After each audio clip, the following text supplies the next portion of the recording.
ओम अज्ञानतिमिरान्धस्य ज्ञानाञ्जनशलाकया चक्षुरुन्मिलितं येन तस्मै श्रीगुरुवे नमः। श्रीचैतन्यमनोभीष्टं स्थापितं येन भूतले स्वयं रूपा गदामह्यं ददाति स्वपदान्तिकं। वन्देऽहं श्रीगुरो श्रीयुतापदकमलं श्रीगुरुवैष्णवांश श्रीरूपं साग्रजातं सहगण रघुनाथान्वितं तं सजीवं साद्वैतं सावधूतं परिजनसहितं कृष्णचैतन्यदेवं श्रीराधा कृष्णपादान् सहगण ललिता श्रीविशाखान्वितांश। नमो विष्णुपादाय कृष्णपृष्ठाय भूतले श्रीमते भक्तिवेदांत स्वामी इति नामिने। नमस्ते सरस्वते देवे गौरवाणी प्रचारिणे निर्विशेष शून्यवादी पाश्चात्य देशतारिणे। जय श्री कृष्ण चैतन्य प्रभु नित्यानंद श्री अद्वैत गदाधर शिवासादि गौर भक्तवृंद। हरे कृष्णा कृष्णा कृष्णा हरे हरे, हरे राम राम राम हरे हरे। हरे कृष्णा। तो अंतर्राष्ट्रीय कृष्ण भावनामृत संघ इस्कॉन अयोध्या की ओर से आयोजित इस 18 दिवसीय सत्र में आप सभी महानुभावों का हार्दिक स्वागत है। आज जो है हम भगवद गीता के 8वें अध्याय की विवेचना करेंगे। तो अब जो है हम भक्ति योग में एंटर कर चुके हैं और इसके पहले कल का जो सत्र था वो था भगवत ज्ञान। और आइए हम सबसे पहले इस पिछले अध्याय में हमने क्या सीखा उसका पुनरावलोकन कर लेते हैं। तो पिछले अध्याय में हमने देखा भगवान कृष्ण की महिमा के बारे में, फिर हमने भगवान कृष्ण की शक्तियों के बारे में जाना और हमने ये भी देखा कि किस तरह से भगवान की माया शक्ति से हम निकल सके। फिर हमने ये भी देखा कि कैसे मनुष्य जो है भगवान के संबंध में रुचि नहीं रखते। हम 4 प्रकार के उन मनुष्यों के विषय में भी हमने देखा जो कि भगवान के पास जाते हैं और जो लोग भगवान के पास नहीं जाते। तो 4 प्रकार के लोग जो भगवान के पास जाते हैं उसके विषय में आप लोगों को आप जिन किसी को भी इसके विषय में याद हो तो वो चैट बॉक्स का इस्तेमाल कर सकता है और बता सकता है कि 4 प्रकार के लोग जिसके पास जो भगवान के पास जाते हैं। फिर हमने देखा कि 4 प्रकार के वो लोग जिनके पास जो भगवान के पास नहीं जाते, तो आप चैट बॉक्स का इस्तेमाल करके वो भी लिख सकते हैं।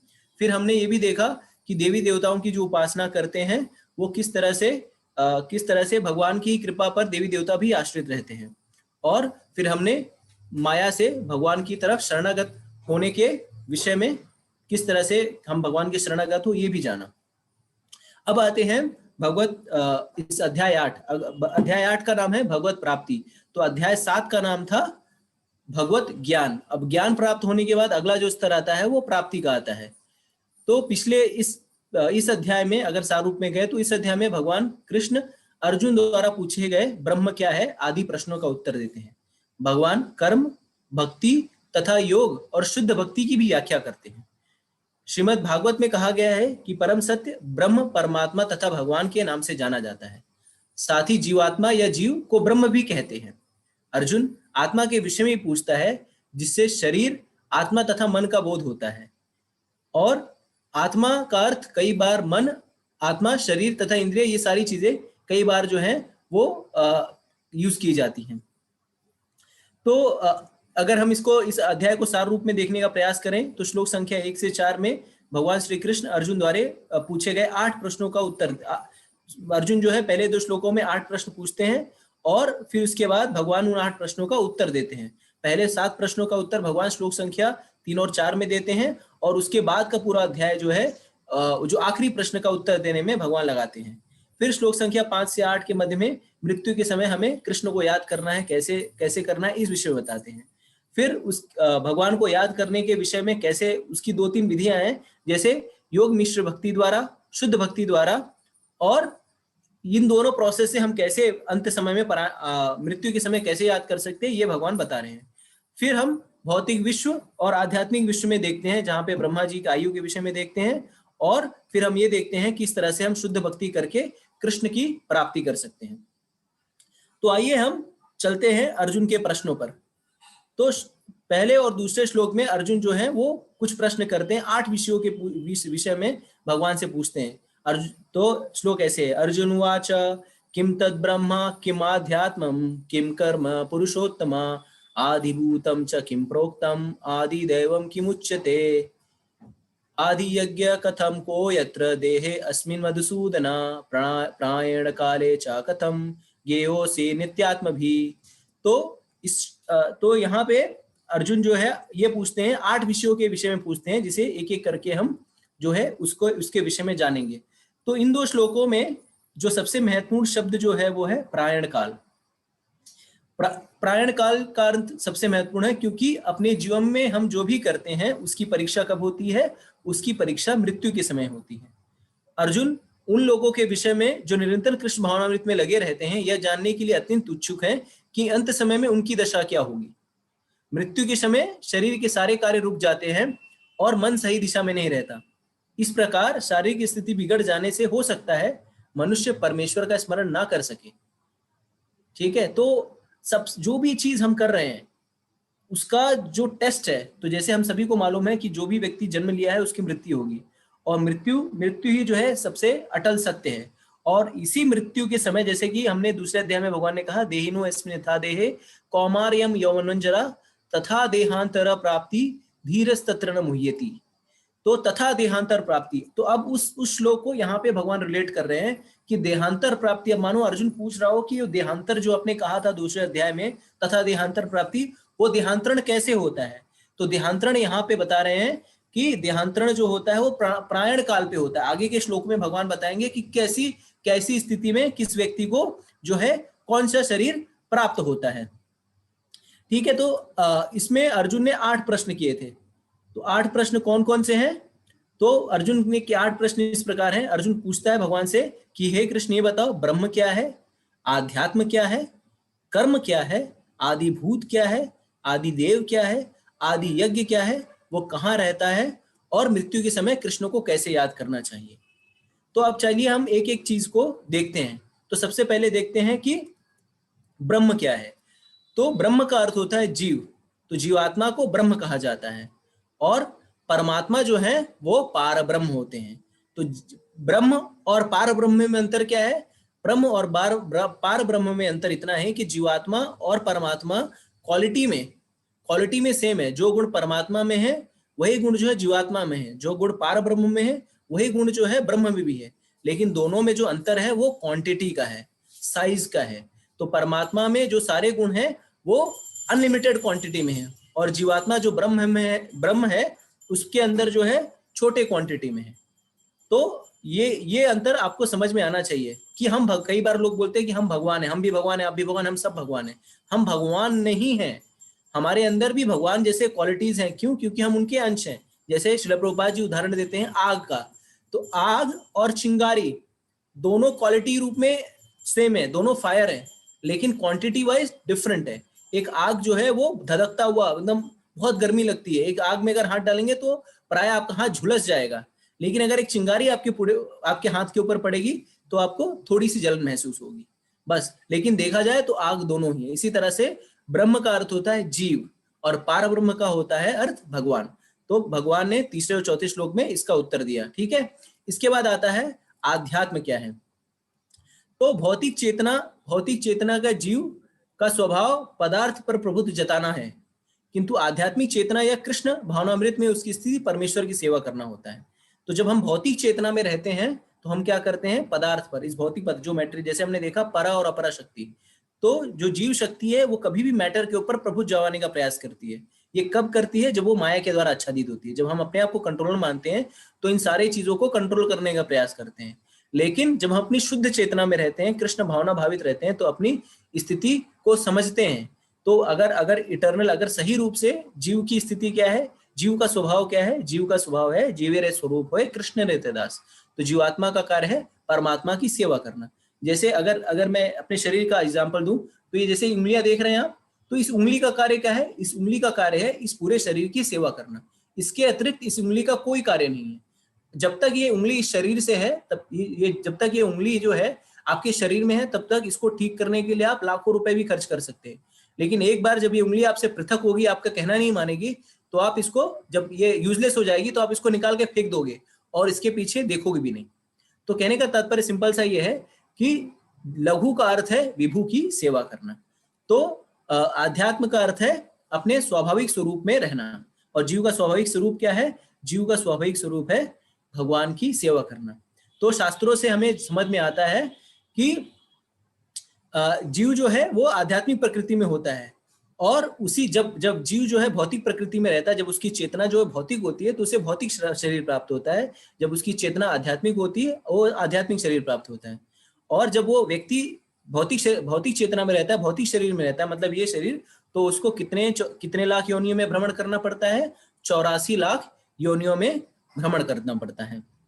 लेकिन जब व्यक्ति आध्यात्मिक स्वरूप में आ जाता है तब वो उसकी एक ही चेतना रह जाती है, उसको आध्यात्मिक शरीर प्राप्त होता है और वो उसको इस 84 लाख के चक्कर में फंसना नहीं पड़ता। तो वो क्रिया जिसमें व्यक्ति अपनी चेतना को विकसित करता है, चाहे वो आध्यात्मिक या कृष्ण भावना भक्ति कर ले या भौतिक भोग विलास में लगे, ये जो भी एक्शन करता है जिसमें वो भौतिक चेतना बनाए, या तो भौतिक लाभ ले ले या तो आध्यात्मिक लाभ ले, ये जो भी कार्य, चाहे वो भौतिक रूप पे जाने वाला चाहे आध्यात्मिक रूप पे जाने वाला, इस कार्य को कर्म कहते हैं। तो हमने 3 चीज को डिफाइन कर दिया, ब्रह्म, आध्यात्म और कर्म। अब हम आदिभूत पे आते हैं। ठीक है, तो इस भौतिक प्रकृति जो है, हमारी भौतिक प्रकृति निरंतर परिवर्तनशील है। तो जैसे इंग्लिश में कहा जाता है change is the only constant, इसी प्रकार से जो हमारा शरीर भी है वो निरंतर जो है वो बदलता रहता है। हम लोग क्या कहते हैं, जैसे बच्चा छोटा, हम लोग कहते हैं बढ़ रहा है, ये बड़ा हो रहा है, ये बड़ा हो रहा है, इष्ट पुष्ट हो रहा है, ताकत आ रही है। लेकिन अगर हम देखा जाए तो शरीर का जो है बदलाव होता रहता है। हमारा शरीर जो है हर क्षण बदलते रहता है। और इस हर क्षण ये शरीर बदलने का क्या कारण होता है? शरीर बदलने का कारण होता है उस आत्मा का इस शरीर में निवास करना। जो ब्रह्म है, जो आत्मा है, जीवात्मा है, इस शरीर में जब निवास करती है तो शरीर बढ़ता फूलता और बड़ा होता है।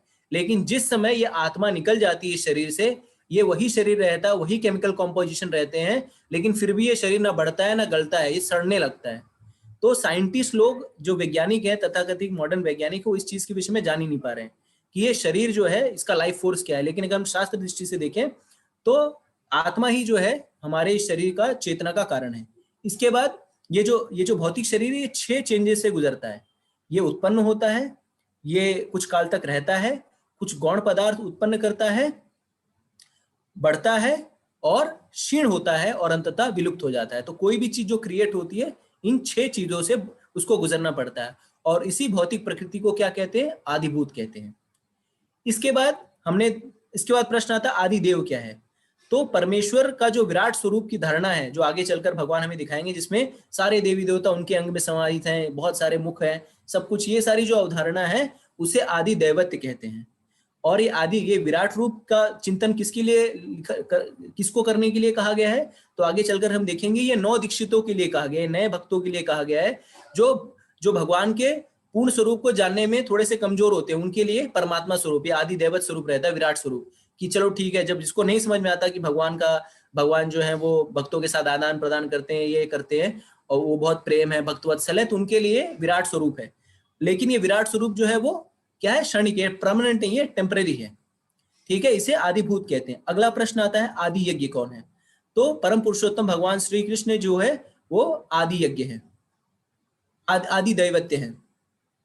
हमने आदिभूत देखा नहीं, आदि दैवत्य देखा था। ठीक है, तो हम अभी आते आदि यज्ञ कौन है? तो परम पुरुषोत्तम भगवान श्री कृष्ण जो है वो आदि यज्ञ है। जैसे 5वें अध्याय के 29 श्लोक में क्या कहा भगवान ने? भोक्ताराम यज्ञ तपसाम सर्वलोक महेश्वरम सुहृदम सर्वभूतानाम ज्ञत्वा माम शांति रिक्षति। तो ये हो गया आदि यज्ञ। और उसके बाद प्रश्न आता है कि ये आदि यज्ञ रहता कहाँ है? तो ये आदि यज्ञ रहता है हर शरीर में, जितने भी जीवात्मा है उनकी शरीर में परमात्मा रूप में निवास करते हैं। और ये परमात्मा जब तक शरीर में ये परमात्मा और आत्मा को जो कॉम्बिनेशन है जो शरीर में रहता है, उसको मंडूक उपनिषद में 2 चिड़िया के बारे में जैसे बताया कि एक चिड़िया रहती है जो भोग करती है और दूसरी चिड़िया जो है उसको देखती रहती है। तो ये 7 प्रश्नों के उत्तर जो है भगवान ने श्लोक संख्या 2 से 4 में कहे। अब श्लोक संख्या 5 से भगवान जो है अर्जुन के 8वें प्रश्न का उत्तर देंगे। तो 8वां प्रश्न क्या है अर्जुन का? 8वां प्रश्न है कि प्रायण काल में व्यक्ति को क्या करना चाहिए, और ये इसके विषय में हमने देखा कि ये कितना महत्वपूर्ण है। तो 5वें श्लोक में भगवान कहते हैं अंतकाले च मामेमं स्मरणा मुक्त कलेवरम या प्रयाति समद्भावयम याति नास्त्री अति संशया। और जीवन के अंत में जो केवल मेरा स्मरण करते हुए शरीर का त्याग करता है वह तुरंत मेरे स्वभाव को प्राप्त करता है, इसमें रंच मात्र का भी संदेह नहीं है। तो यह श्लोक क्या दिखाता है? यह श्लोक कृष्ण भावना भावित कृष्ण भावनामृत की महत्ता को दर्शाता है। और कोई भी व्यक्ति अगर कृष्ण भावनामृत होकर कृष्ण की चेतना में मृत कृष्ण की चेतना में लगकर अगर वो भगवान अपना शरीर त्याग करता है तो वो तुरंत परमेश्वर के स्वभाव को प्राप्त होता है। इसलिए भगवान यहाँ शब्द यूज कर रहे हैं मद भाव। तो हमें समझना चाहिए कि जब तक हम पूरी तरह से शुद्ध नहीं हो पाएंगे तब तक कृष्ण का स्मरण नहीं हो सकता। तो जैसे कि हम पहले भी देखे थे कि जब तक हमारा चेतना, जैसे कई बार लोग कहते हैं हम कुछ भी याद कर लें और भगवान का धाम प्राप्त होगा, तो ऐसा नहीं होगा। आप कुछ भी याद करके भगवान के धाम को नहीं जा सकते। मान लीजिए आपने यहाँ से मुंबई से लखनऊ को ट्रेन में बैठे हैं, तो आप कहाँ पहुंचेंगे? आप लखनऊ पहुंचेंगे। मुंबई से दिल्ली की ट्रेन में बैठे हैं तो दिल्ली पहुंचेंगे। और ऐसा नहीं होगा कि दिल्ली वाली ट्रेन में पहुंचे तो मुंबई चले जाएंगे, नहीं, जिस ट्रेन में बैठेंगे आप वहीं जाएंगे। तो इससे क्या समझ में आता है? इससे वो लोग जो मूर्खतापूर्ण बातें, आप कुछ भी कर लो सब एक ही है, सब जाके गंगा में मिल जाएगा, सब जाके समंदर में मिल जाएगा, ये मूर्खतापूर्ण बातें। भले ही वो गंगा में मिल जाए लेकिन उसके वो सही धारणा नहीं है कि सब कुछ जाके गंगा में मिल जाएगा। जो आप जिस चेतना में रहेंगे वैसा ही आपको अगला शरीर मिलेगा। ठीक है, तो क्या भगवान को अंत समय में याद करना इतना आसान है? नहीं, ये तब पॉसिबल है जब आप जीवन पर्यंत, जब आपने भक्ति में कार्य किया होगा। जैसे कि हम सब जानते हैं कि मृत्यु अटल सत्य है, और मृत्यु के समय या यहाँ पे भगवान कह रहे हैं कि भगवान को स्मरण करना है। इसी के लिए आप देखेंगे जब किसी सो कॉल्ड सनातन धर्म के परिवार में कोई व्यक्ति प्राण त्यागता रहता है तो उसे क्या कहा जाता है कि चाचा काका किसका नाम लो? राम नाम लो, राम का नाम लो। क्यों राम का नाम लेने के लिए कहते हैं? राम का नाम इसके लिए कहते हैं कि अगर वो भगवान की चेतना में या कृष्ण की चेतना में जब रहेंगे तो इस जन्म मृत्यु जरा व्याधि के चक्र को पार कर जाएंगे। लेकिन क्या राम का नाम लेना इतना आसान है? नहीं, इतना आसान नहीं है। क्यों? क्योंकि उस समय, मृत्यु के समय जो है अतः दुख होता है। जैसा शास्त्रों में कहा गया जन्मत मरत अतः दुख हुई। तो अगर आप जानते होंगे, दक्षिण भारत में एक संत थे, उनका नाम था कुलशेखर आलवार। तो महाराज कुलशेखर आलवार अपनी प्रार्थनाओं में कहते हैं, कृष्णा त्वदीय पद पंकज पंजरांतम आदेव में विषया मनसा राजहंसा प्राणा प्रयाण समये कफवात पित्ता कंठावरोध विधौ स्मरणम कुतस्ते। वो कहते हैं, हे भगवान, इस समय मैं पूर्ण रूप से स्वस्थ हूँ, अच्छा हूँ, मेरी मृत्यु इसी समय हो जाए जिससे मैं मन रूपी हंस आपके चरण नाल के भीतर प्रविष्ट करे। क्यों कहते हैं ऐसा? क्यों? क्योंकि इस समय मेरा मन जो है स्वस्थ है, और यदि मैं आपके चरण कमलों का चिंतन करते हुए तुरंत मर जाऊं तो मुझे विश्वास है कि आपके प्रति मेरी भक्ति पूर्ण हो जाएगी। किंतु यदि मैं आपको याद नहीं कर पाऊंगा तो क्यों नहीं याद कर पाऊंगा मृत्यु के समय? क्योंकि मृत्यु के समय मेरा शरीर जो है वो कार्य करना बंद कर देगा, मेरा गला जो है रुंध जाएगा और मुझे पता नहीं कि मैं आपका नाम ले पाऊंगा कि नहीं। तो मृत्यु के समय जब इतने कहते हैं कि 40,000 बिच्छों का डंक मारने का दर्द होता है, तो उस समय आप कृष्ण को कैसे याद कर पाएंगे जब आपने प्रैक्टिस ही नहीं किया होगा। इसीलिए कहा जाता है कि भक्ति जो है हमें बचपन से प्रैक्टिस करनी चाहिए। प्रहलाद महाराज कहते हैं कि कौमारे आर्चते प्रज्ञो, तो बचपन से हमें बच्चों को भक्ति करना सिखाना चाहिए। लेकिन हम अब बच्चों को क्या सिखाते हैं? सुपरमैन बन जाओ, डोरीमैन बन जाओ, ये बन जाओ, वो बन जाओ, लेकिन भक्ति नहीं सिखाते। बच्चा दारू पी के घर आए, गलत काम करके घर आए तो ज्यादा डर नहीं लगता। ज्यादा डर कब लगता है? जब बच्चा मंदिर से आए। अरे मंदिर, और दोस्त लोग भी, अगर दारू पी रहा है दोस्त तो उतना दिक्कत नहीं होगा, अगर माला जप कर रहा है भगवान, अरे पगलेट हो गया है क्या तू, क्या बात कर रहा है यार, साधु बन गया है, बहुत साधु बन, और फिर क्या बोले, ताने भी मारेंगे, हाँ आज बहुत साधु बन के घूम रहा है, जानता हूँ तूने क्या क्या गुल खिलाए हैं। तो इस तरह से हम हतोत्साहित करते हैं। और हम क्या सोचते हैं, भक्ति कब करनी चाहिए हमें? जब हमारा पैर लगड़ा हो जाए, जब घुटनों में दर्द हो, हमारे आंखों से दिखाई ना दे, हमारा दांत जो है टूट जाए, और हमारी हड्डियों में दर्द हो, हमें डायबिटीज हो जाए, हम खास रहे हो खोक खोक खोक, तब जाके उस समय, उस अवस्था में हमें भक्ति करनी चाहिए। लेकिन आप सब लोग में से, आप जितने भी श्रोता है उसमें से कई लोग जो होंगे वृद्धावस्था को 70-75 इस तरह की आयु में होंगे, और आप गारंटी के साथ कह सकते होंगे कि इस समय जो है कोई चीज एकाग्र होकर करना कितना मुश्किल है। अरे सिंपल सी बात है यार, अगर आपको, जैसे अब कोई आपकी, थोड़ा सा बाकी लोग बुरा मत मानिएगा, अगर किसी व्यक्ति को अपनी गर्लफ्रेंड को गुलाब देना है तो कौन सा गुलाब देना ज्यादा अच्छा लगेगा? वो एकदम ताजा तरोताजा गुलाब अच्छा लगेगा कि सड़ा हुआ मुरझाया हुआ गुलाब अच्छा लगेगा? तरोताजा वाला, करेक्ट। तो इसीलिए जब हम तरोताजा रहते हैं तब हम भक्ति अच्छे से कर पाएंगे। बुढ़ापे में हमसे भक्ति करने से, भक्ति होने से रही।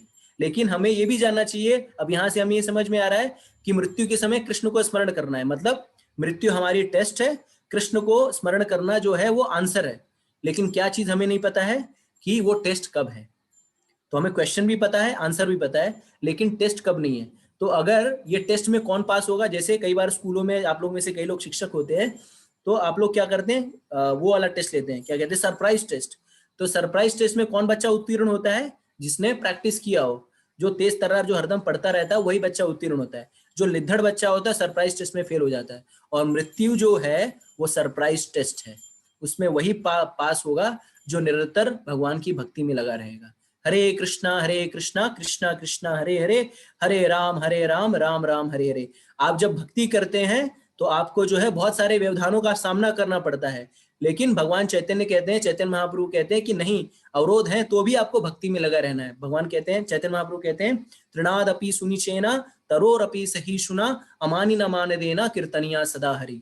तो तृणाद, हमें तृण से भी अपने आप को नीचा समझ लेना चाहिए और तरोर से भी सहिष्णु हो जाना चाहिए। तरोर से सहिष्णु होने का तात्पर्य है, पेड़ को देखिए, पेड़ जो है वो निरंतर सर्दी गर्मी में खड़ा रहता है, उसको कोई पत्थर भी मारता है तो फल देता है, उसको काटता भी है तो भी कोई प्रतिरोध नहीं करता। तो जब हम इस स्थिति में आ जाएंगे तब जाकर हमारी भक्ति जो है वो पूर्ण हो पाएगी। तो हमें चाहिए कि हम भक्ति में निरंतर लगे।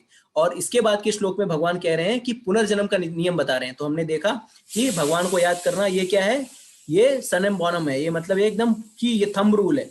अब मृत्यु के समय अगला शरीर कैसे प्राप्त होगा, बहुत सारे लोगों का प्रश्न यहाँ पे रहा होगा कि मुझे अगला शरीर कैसे प्राप्त होगा, कि मुझे क्या शरीर प्राप्त होगा। तो अब भगवान उसका उत्तर दे रहे हैं, ठीक है। यम यम वापि स्मरम भावम तज्जंतांत कलेवरम तम तम एवाति कौन्तेय सदा तद्भाव भावितः। हे कुंती पुत्र, शरीर त्यागते समय मनुष्य जिस जिस भाव का स्मरण करता है उस भाव को निश्चित रूप से प्राप्त होता है। तो आपकी मृत्यु के समय जैसी चेतना होगी, भाई साहब, बहन जी, माता जी, प्रभु जी, आपको वैसा ही शरीर प्राप्त होगा। तो अगर आप खाएंगे, क्या जो खाएंगे वही डकार लेंगे, करेक्ट। बहुत प्रैक्टिकल एग्जांपल है। तो उसी तरह से जो आप सोचेंगे वही आपको शरीर मिलेगा। मृत्यु के समय आपका स्वभाव जैसा रहेगा वैसा ही शरीर मिलेगा। और इसमें जो है बड़े बड़े जो है राजा महात्मा, जो महर्षि भी, वो भी फंस जाते हैं। जैसे जो चेतना जो है बदल जाती है, तो इसके लिए हमें निरंतर जो है भक्ति करना चाहिए रहता है। पता चले हमने कुछ दिन भक्ति किया और हमने कुसंग चालू कर दिया तो हमारी चेतना भी कुसंगित हो जाएगी। जैसे भागवतम में वर्णन था भरत महाराज के विषय में। तो भरत महाराज ने अपना सब कुछ त्याग दिया, घर द्वार सब कुछ त्याग, राजपाट, राजा रानी सब कुछ, और जंगल में चले गए। क्या करने के लिए? आत्म साक्षात करने के लिए, कि अब मैं सब कुछ चीज से उऋण हो गया हूँ, मुझे कोई कार्य नहीं करना, अब मुझे भगवत चिंतन करना है। लेकिन क्या हुआ, कालक्रम में एक हिरण आती है, हिरण गर्भवती रहती है, बच्चा शेर दौड़ाया रहता है, बच्चा गिर जाता है और भरत उसे पालन पोषण करने लगते हैं। और उसको पालन पोषण करने के चक्कर में क्या होते हैं, उनकी चेतना जो है वो कृष्ण को छोड़कर हिरण कॉन्शियस हो जाते हैं। जैसे हम लोग ही नहीं होते हैं। देखिए कि जैसे एक चीज मैं बता देता हूं, मैंने आचार्य से सुना है कि 45 वर्ष की उम्र तक जो हमारी चेतना होती है वही हमारी चेतना जो है उसके बाद भी होती है। तो आदमी की चेतना का विकास जो है वो 45 वर्ष तक हो जाता है। उसके बाद उसकी चेतना को बदलना बहुत डिफिकल्ट है। जैसे कुत्ते की पूंछ होती है, उसको कितना भी आप लोहे के सरिये में डालो, बांधो, वो ठीक नहीं होता। उसी तरह से जो आदमी की चेतना बन गई है 45 साल तक, उसके बाद वो बदलती नहीं है, आप चाहे कितने तर्क कुतर्क प्रस्तुत कर दो। तो हमें चाहिए, इसी के लिए भक्ति जो है वो कौमारे से शुरू करनी चाहिए, क्योंकि हमारी चेतना का विकास उसी समय होता है। जैसे क्या कहा जाता है ना, old dogs can not be taught new tricks. तो जो बूढ़ा कुत्ता है उसको कोई भी आप जो है ट्रिक नहीं सिखा सकते। नया कुत्ता है तो हाथ भी जोड़ेगा, सलाम भी करेगा, सब कुछ करेगा। उसी तरह से हमारी चेतना जो है, जो बचपन में हम जिस चीज का अनुसरण करेंगे, अनुगमन करेंगे, और वही जो है वृद्धावस्था कुछ दिन के बाद, जो 45 वर्ष तक हमारी 45-50 वर्ष तक हमारी चेतना होगी, उसी तरह से हमारा जो है अगला शरीर भी होगा। तो हमें चाहिए कि अपनी चेतना को आध्यात्मिक बनाएं। आध्यात्मिक चेतना को बनाने का अर्थ है भगवान के भक्तों का संग लेना। हरे कृष्णा कृष्णा कृष्णा हरे हरे, हरे राम राम राम हरे हरे। तो जो कैसे शरीर मिलेगा, तो उसके लिए शास्त्र में बताते हैं कि जिसको बहुत सोने की इच्छा होती है, अगर वो सोने की चेतना में सोया, उसने शरीर त्यागा, तो उसको क्या शरीर मिलेगा? भालू का शरीर मिलेगा। कई लोग जो है बहुत खाना ढूंढते रहते, कहाँ पे भोजन, कहाँ पे भोजन, कहाँ पे भोजन है, ऐसे लोगों को शुअर का शरीर प्राप्त होगा। कई लोग बहुत मांस भक्षण करने में उत्साहित रहते हैं, मांस कहाँ मिले, कहाँ से मांस मिले, ऐसे लोग को शेर का शरीर प्राप्त होता है। कई लोग जो है बहुत नग्न रहने में उनको बहुत अच्छा लगता है, वो लोग अपनी जो शरीर का बहुत प्रदर्शन करते हैं। ऐसे लोग जो है पेड़ बन जाते हैं। क्यों पेड़ बन जाते हैं? कभी देखा है आपने कि पेड़ को ने कभी कोट पैंट पहना है या ठंडी में उसको जैकेट पहनाया जा रहा है? तो आपको बहुत ऐसे नग्न रहने की बहुत इच्छा है ना, लो पेड़ बन जाओ और सालों साल तक नग्न रहो। तो और जो लोग बहुत ईर्ष्यालु होते हैं उनको कौन सा शरीर प्राप्त होता है? उनको सर्प का शरीर प्राप्त होता है। तो आप सोच लीजिए कि आपकी कैसी चेतना में रहना है। भगवत चेतना में रहना है या कीड़ा मकोड़ा कॉकरोच और सर्प बनना है। ठीक है, इसके बाद श्लोक संख्या 7 में भगवान जो है, श्लोक संख्या 7 में अब भगवान बता रहे हैं कि हमेशा मेरे बारे में सोचो। मतलब तुम ये चेतना, भगवत चेतना कैसे विकसित कर सकते हो? तो भगवान कहते हैं तस्मात् सर्वेषु कालेषु माम अनुस्मर युद्ध च मया अर्पिता मनोर्बुद्धिर मामे वस्यसि संशया। तो भगवान कह रहे हैं कि अब ये किसके लिए है? अब ये प्रैक्टिकल एग्जाम्पल हमारे सबके लिए। हम सारे लोग जॉब पे जाते हैं, ऑफिस में जाते हैं, हमारे बीवी बच्चे हैं, हमारा समाज है, हमारा ये है। तो अब अर्जुन इसके पहले क्या सोच रहा था? इसके पहले उसने सोचा कि बहुत अच्छी बात है, मुझे तो कृष्ण की चेतना में रहना है, कृष्ण की चेतना में रहना है, तो अब मैं क्या करता हूँ, छोड़ो घर द्वार चलो हरिद्वार, ये सब लड़ाई फड़ाई छोड़ो, माला उठाओ, अब हरे कृष्ण जप करो। तो अर्जुन भगवान उसको समझाते हैं कि बेटा ठहरो। अब क्या कह रहे हैं वो कि तुम जो भी कार्य कर रहे हो करो, लेकिन मुझको कर्तव्य को त्यागो नहीं, मुझे याद करते करते करो, मेरा चिंतन करते करते करो। जब आप मेरा चिंतन करते रहोगे तो क्या होगे, भौतिक कलमश से मुक्त हो जाओगे और तुम्हारी चेतना जो है वो मेरे में ही लगी रहेगी। ठीक है, तो हमें चीजों को त्यागना नहीं, अपनी चेतना को बदलना है। तो चेतना को बदलने का अर्थ है आप जो भी कार्य करो भगवान का नाम लेते रहो, सिंपल। और जब भगवान का नाम लेते रहोगे तो आपकी चेतना में भगवान ही रहेंगे। ठीक है, तो हमें कहीं भाग करके भगवत चेतना उत्पन्न नहीं कर रहे, जो भी कार्य कर रहे हैं वही करते हुए। जैसे आप प्रभुपाद जी एग्जांपल देते हैं, आप टाइपराइटर चलाते हो, तो टाइपराइटर चलाते हुए हरे कृष्णा कृष्णा कृष्णा हरे हरे, हरे राम राम राम हरे हरे, क्या प्रॉब्लम है? आप उबर चला रहे हो, टैक्सी चला रहे हो, हरे कृष्णा कृष्णा कृष्णा हरे हरे, हरे राम राम राम हरे हरे। तो इस तरह से सब कुछ करते हुए आप भगवान का नाम ले सकते हो। और अंतोदगत्वा श्लोक संख्या 8 में, और इस भगवान कहते हैं इस तरह तुम मुझे प्राप्त होगे। अभ्यास योग युक्तेन चेतसा नायगामिना परम पुरुषम दिव्यम याति पार्थ अनुचिंतयान। हे पार्थ, जो व्यक्ति मेरा स्मरण करने में अपना मन निरंतर लगाए रखकर अविचलित भाव से भगवान के रूप में मेरा ध्यान करता है, वो मुझे अवश्य ही प्राप्त होगा। तो यहाँ पे भगवान गारंटी दे रहे हैं कि जो मेरा चिंतन करेगा अविचलित भाव से, वो मुझे अवश्य प्राप्त होगा। और ये अविचलित भाव से चिंतन कब कर पाएगा? जब वो निरंतर प्रैक्टिस करेगा। और प्रैक्टिस कैसे करना है? प्रैक्टिस करना है भगवान कृष्ण के नामों का जप करके, हरे कृष्णा कृष्णा कृष्णा हरे हरे, हरे राम राम राम हरे हरे। हरे कृष्णा। मैंने थोड़ा सा ज्यादा समय ले लिया क्योंकि ये बहुत इंपॉर्टेंट था, तो मैं नहीं चाहता था कि इसको स्किप कर दूं। हरे कृष्ण। हरे कृष्णा। तो आप सभी को दंडवत प्रणाम। तो जैसा कि कई सत्रों से जो प्रश्न पूछे जा रहे थे, वो आज अध्याय 8 में आप में से बहुतों को उन प्रश्नों के स्वतः उत्तर अब मिल रहे होंगे। हमें ब्रह्म और भगवान का अंतर नहीं पता था, अधिभूत, अधिदैव और अधियज्ञ का अंतर नहीं पता था, हमें कर्म किसे कहते हैं, सकाम कर्म से क्या अंतर है। और इन सब में जो सबसे महत्वपूर्ण प्रश्न है, जो हम हमेशा कहते आए हैं कि सारे योग, सारे ज्ञान, सारे क्रियाओं का अंतिम लक्ष्य क्या है? भगवान की प्राप्ति करना। तो विषय ये आता है कि मृत्यु के समय भगवान को कैसे प्राप्त करें, और इसलिए आज के इस अध्याय में, इस सत्र में इस विषय को सबसे अधिक प्रमुखता दी गई है। तो आज जब हम इस अध्याय को समाप्त करें तो हमारे जीवन से ये दुविधा निकल जानी चाहिए कि हमें जीवन भर क्या प्रयास करना है मृत्यु को कि इस जो मार्ग है उसको सुगमता से पार करने के लिए। तो जैसा प्रभु ने बताया, श्लोक संख्या 7 और 8 हमें स्मरण करना चाहिए और उसके स्मरण के साथ अभ्यास करना चाहिए। सबसे प्रभावी साधन है श्लोक संख्या 8 में 8.8 में कहा गया है कि हमें अभ्यास करना चाहिए। तो अब इसके पश्चात जो है, आप में से कुछ लोगों ने प्रश्न किया भी है और अर्जुन यहाँ पर सोच रहा है, ऐसा भगवान ने पहले ही समझ लिया है कि आपका स्मरण कैसे रखें। तो भगवान बताते हैं कि जो लोग योग साधना में लगे हुए हैं, भक्ति योग की बात नहीं हो रही है यहाँ पर जो है किसी अन्य योग के द्वारा, तो आपको क्या करना पड़ेगा? आपको सत चक्र योग का अभ्यास करना पड़ेगा, प्राण वायु को आज्ञा चक्र तक बढ़ाना पड़ेगा। आज्ञा चक्र कहाँ होता है? आज्ञा चक्र आपको पता होगा कि आज्ञा चक्र जो है, जो षट चक्र योग होता है, उसमें भावों के बीच में, दोनों भावों के बीच में वो हमारा आज्ञा चक्र होता है, और वहां पर लाना चाहिए। और ओम का जाप करना चाहिए, इंद्रिय तृप्ति का त्याग करना चाहिए, मन को हृदय पर केंद्रित करना चाहिए। हृदय में किसका स्मरण करना चाहिए? भगवान श्री कृष्ण का स्मरण करना चाहिए। तो ये अगर आप ये योग साधना कर रहे हैं तो उनके लिए ये कहा गया।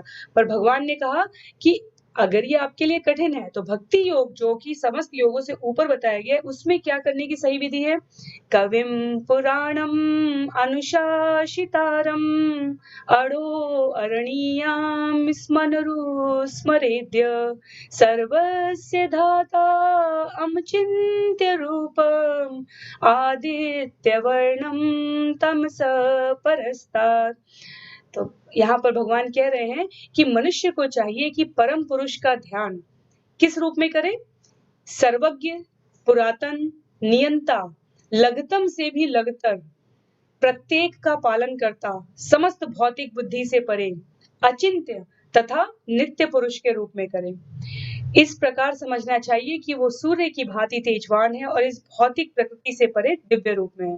तो जैसे कि हमारे संस्कृत में और हमारे साहित्य में, सनातन में एक हमेशा जो है किसी भी चीज की व्याख्या में एक तुलना, एक उपमा देने का एक विधान है ताकि समझने में आसानी रहे। तो ये नहीं कहा कि वो सूर्य है, ये कहा कि अगर हमें कोई सबसे तेजशाली वस्तु समझ में आती है, व्यक्ति समझ में आता है, तत्व समझ में आता है, तो वो सूर्य समझ में आता है। तो हमें परम पुरुष पुरुषोत्तम भगवान श्री कृष्ण को सूर्य की भांति तेजवान समझना चाहिए और इस दिव्य भौतिक प्रकृति से दिव्य भौतिक प्रकृति के समान समझना चाहिए, भौतिक प्रकृति से परे समझना चाहिए। तो षटचक्र योग के लिए जैसा कि मैंने पहले ही बता दिया आपको कि अविचलित भाव से योग शक्ति के द्वारा परमेश्वर के स्मरण में अपने को लगाना है और इससे क्या होता है, निश्चित रूप से भगवान को प्राप्त होता है। ठीक है, तो उसके पश्चात जो है जो सबसे सरल सहज विधि, यहाँ पर जो है आप देख सकते हैं कि यहाँ पे जो है हमारे सूरदास जी को कह सकते हैं, हमारे गोस्वामी जी को भी कह सकते हैं, जिनको भी आप इस प्रतीक रूप चिन्ह में देखना चाहें। वो कहते हैं कि मैं सबसे सरल सुलभ कैसे हूँ। श्लोक संख्या 14 में कहते हैं, अनन्य चेता सततम यो माम स्मरति नित्यश तस्याहम सुलभ पार्थ नित्य युक्तस्य योगिनः।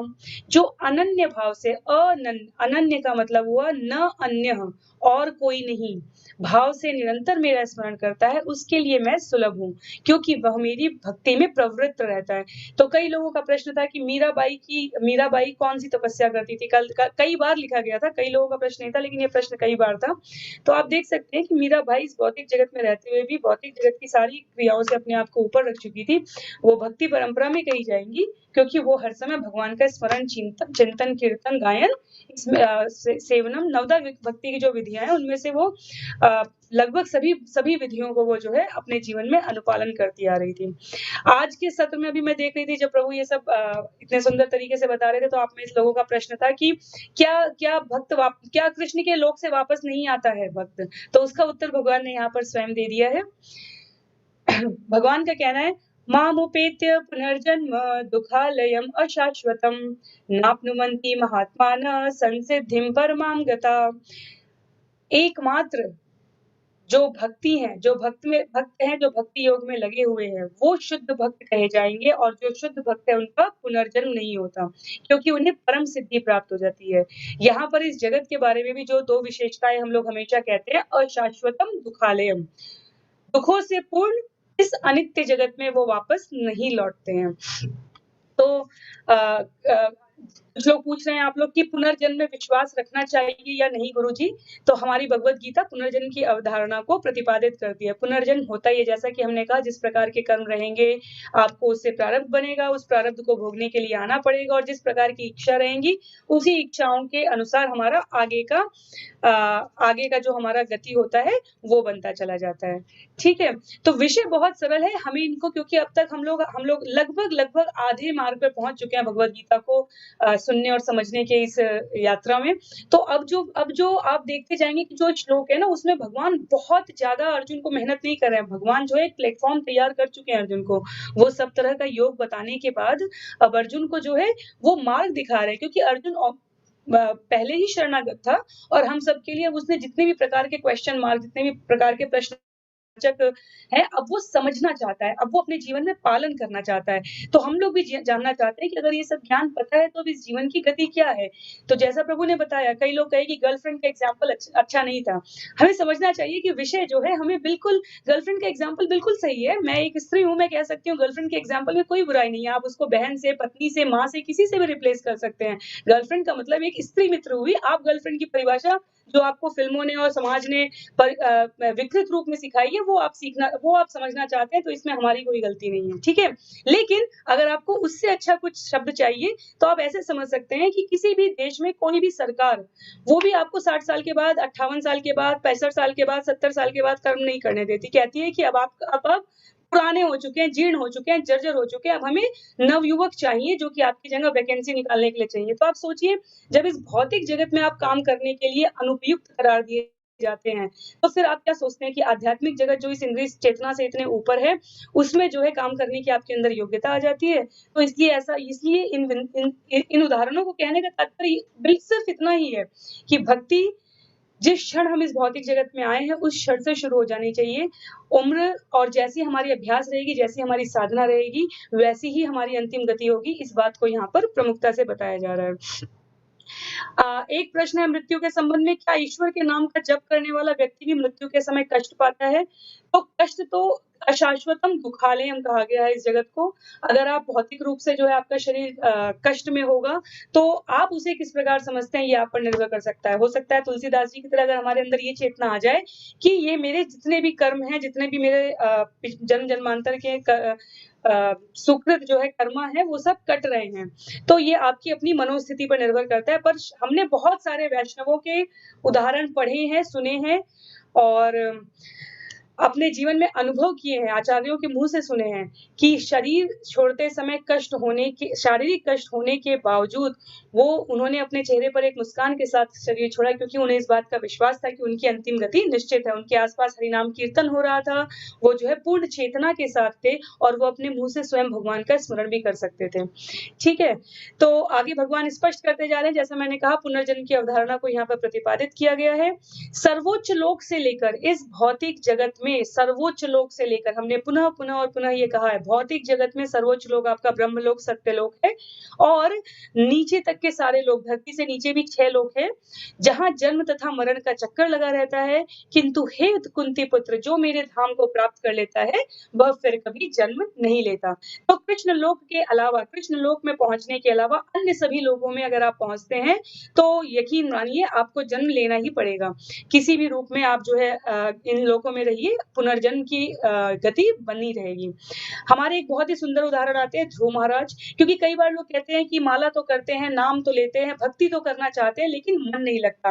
कई बार हम कहते हैं मन तो लगता है, लेकिन परिवार साथ नहीं देता। कई लोगों के प्रश्न पिछले कुछ दिनों में लगातार आते रहे हैं कि पुरुषों ने लिखा है कि हमारी जीवन संगिनी साथ नहीं देती है और स्त्रियों ने लिखा है कि हमारे घर में हमें सहयोग नहीं मिलता अपने जो है सगे संबंधियों द्वारा। सबका उत्तर सिर्फ एक ही है, आपको अगर आपको ये जीवन जीने का अधिकार मिला है, तो इतना आपके लिए काफ़ी है भक्ति करने के लिए। हमें ऐसे भक्तों के उदाहरण पता है, जो कि अर्धरात्रि में उठ के अपनी माला पूरी कर लेते हैं। हमें ऐसे लोगों के उदाहरण पता है, जो कि ऑफ़िस का काम करने के बाद अपनी माला करते आ रहे हैं। कुछ नहीं कर रही हैं जो स्त्रियाँ, वो रसोई में जब भगवान का जो है भोग तैयार करती हैं, तब वो अपने मुँह से जाप करती हैं और जब जैसे ही मौका मिलता है, वो माला पर पूरी करती हैं। तो सभी प्रकार के लोगों की गति, जो भगवत भक्ति में लगे हैं, भगवान के नाम का जाप कर रहे हैं, उनको भगवान निश्चित रूप से आगे बढ़कर सहायता करने में तत्पर रहते हैं। आपने पूछा है, हमने सुना है कि अगर हम भगवान को देखने के लिए लालायित होते हैं, तो भगवान भी लालायित होते हैं। इसका उत्तर है हाँ, बिल्कुल होते हैं। भगवान हमसे ज़्यादा बेचैन होते हैं अपनी इस जीवात्मा को वापस अपने पास बुलाने के लिए। तो ध्रुव महाराज का उदाहरण यहाँ पर संक्षेप में सिर्फ इसलिए है कि ध्रुव महाराज जो है जब वो निकले, उत्तानपाद के पुत्र जो है, उत्तानपाद कौन थे? उत्तानपाद हमारे मनु के द्वितीय पुत्र थे। तो मनु के 2 पुत्र जो प्रतापरुद्र और उत्तानपाद हुए थे और 3 पुत्रियां अहुति, प्रसूति और देवहूति हुई थी। तो उत्तानपाद के पुत्र ध्रुव महाराज को, जब हम सबको पता है सुनीति और सुरुचि 2 पत्नियां थी उनकी, और ध्रुव महाराज को सुरुचि ने कहा था कि अगर तुम्हें उत्तानपाद की गोद में बैठना है, तो तुम्हें मेरे गोद से जन्म लेना चाहिए था। और क्योंकि वो क्षत्रिय बालक थे, क्षत्रिय इसलिए, पुनः कहती हूँ क्षत्रिय इसलिए क्योंकि स्वभाव से थे, उन्हें अपने लिए जो चाहिए उसके लिए वो प्रतिबद्ध थे।